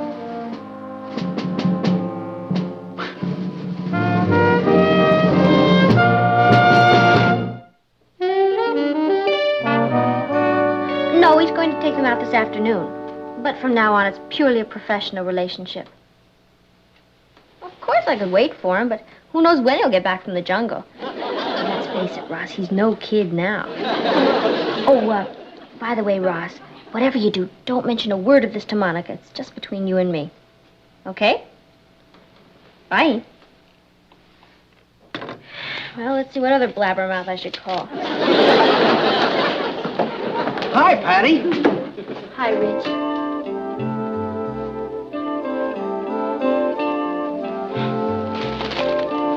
Thank you. They're beautiful. I came as soon as I heard the news. I thought I saw you going down the hall. Well, Richard, the best man won.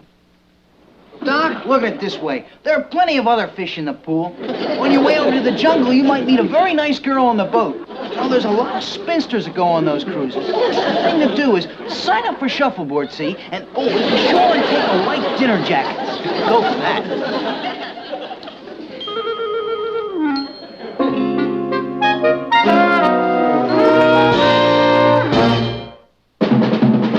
Here's Kathy, who's lived most everywhere, from Zanzibar to Berkeley Square. The Patty's only seen the sights a girl can see from Brooklyn Heights. What a crazy pair! But they're cousins, identical cousins, and you'll find they laugh alike, they walk alike, at times they even talk alike. You can lose your mind.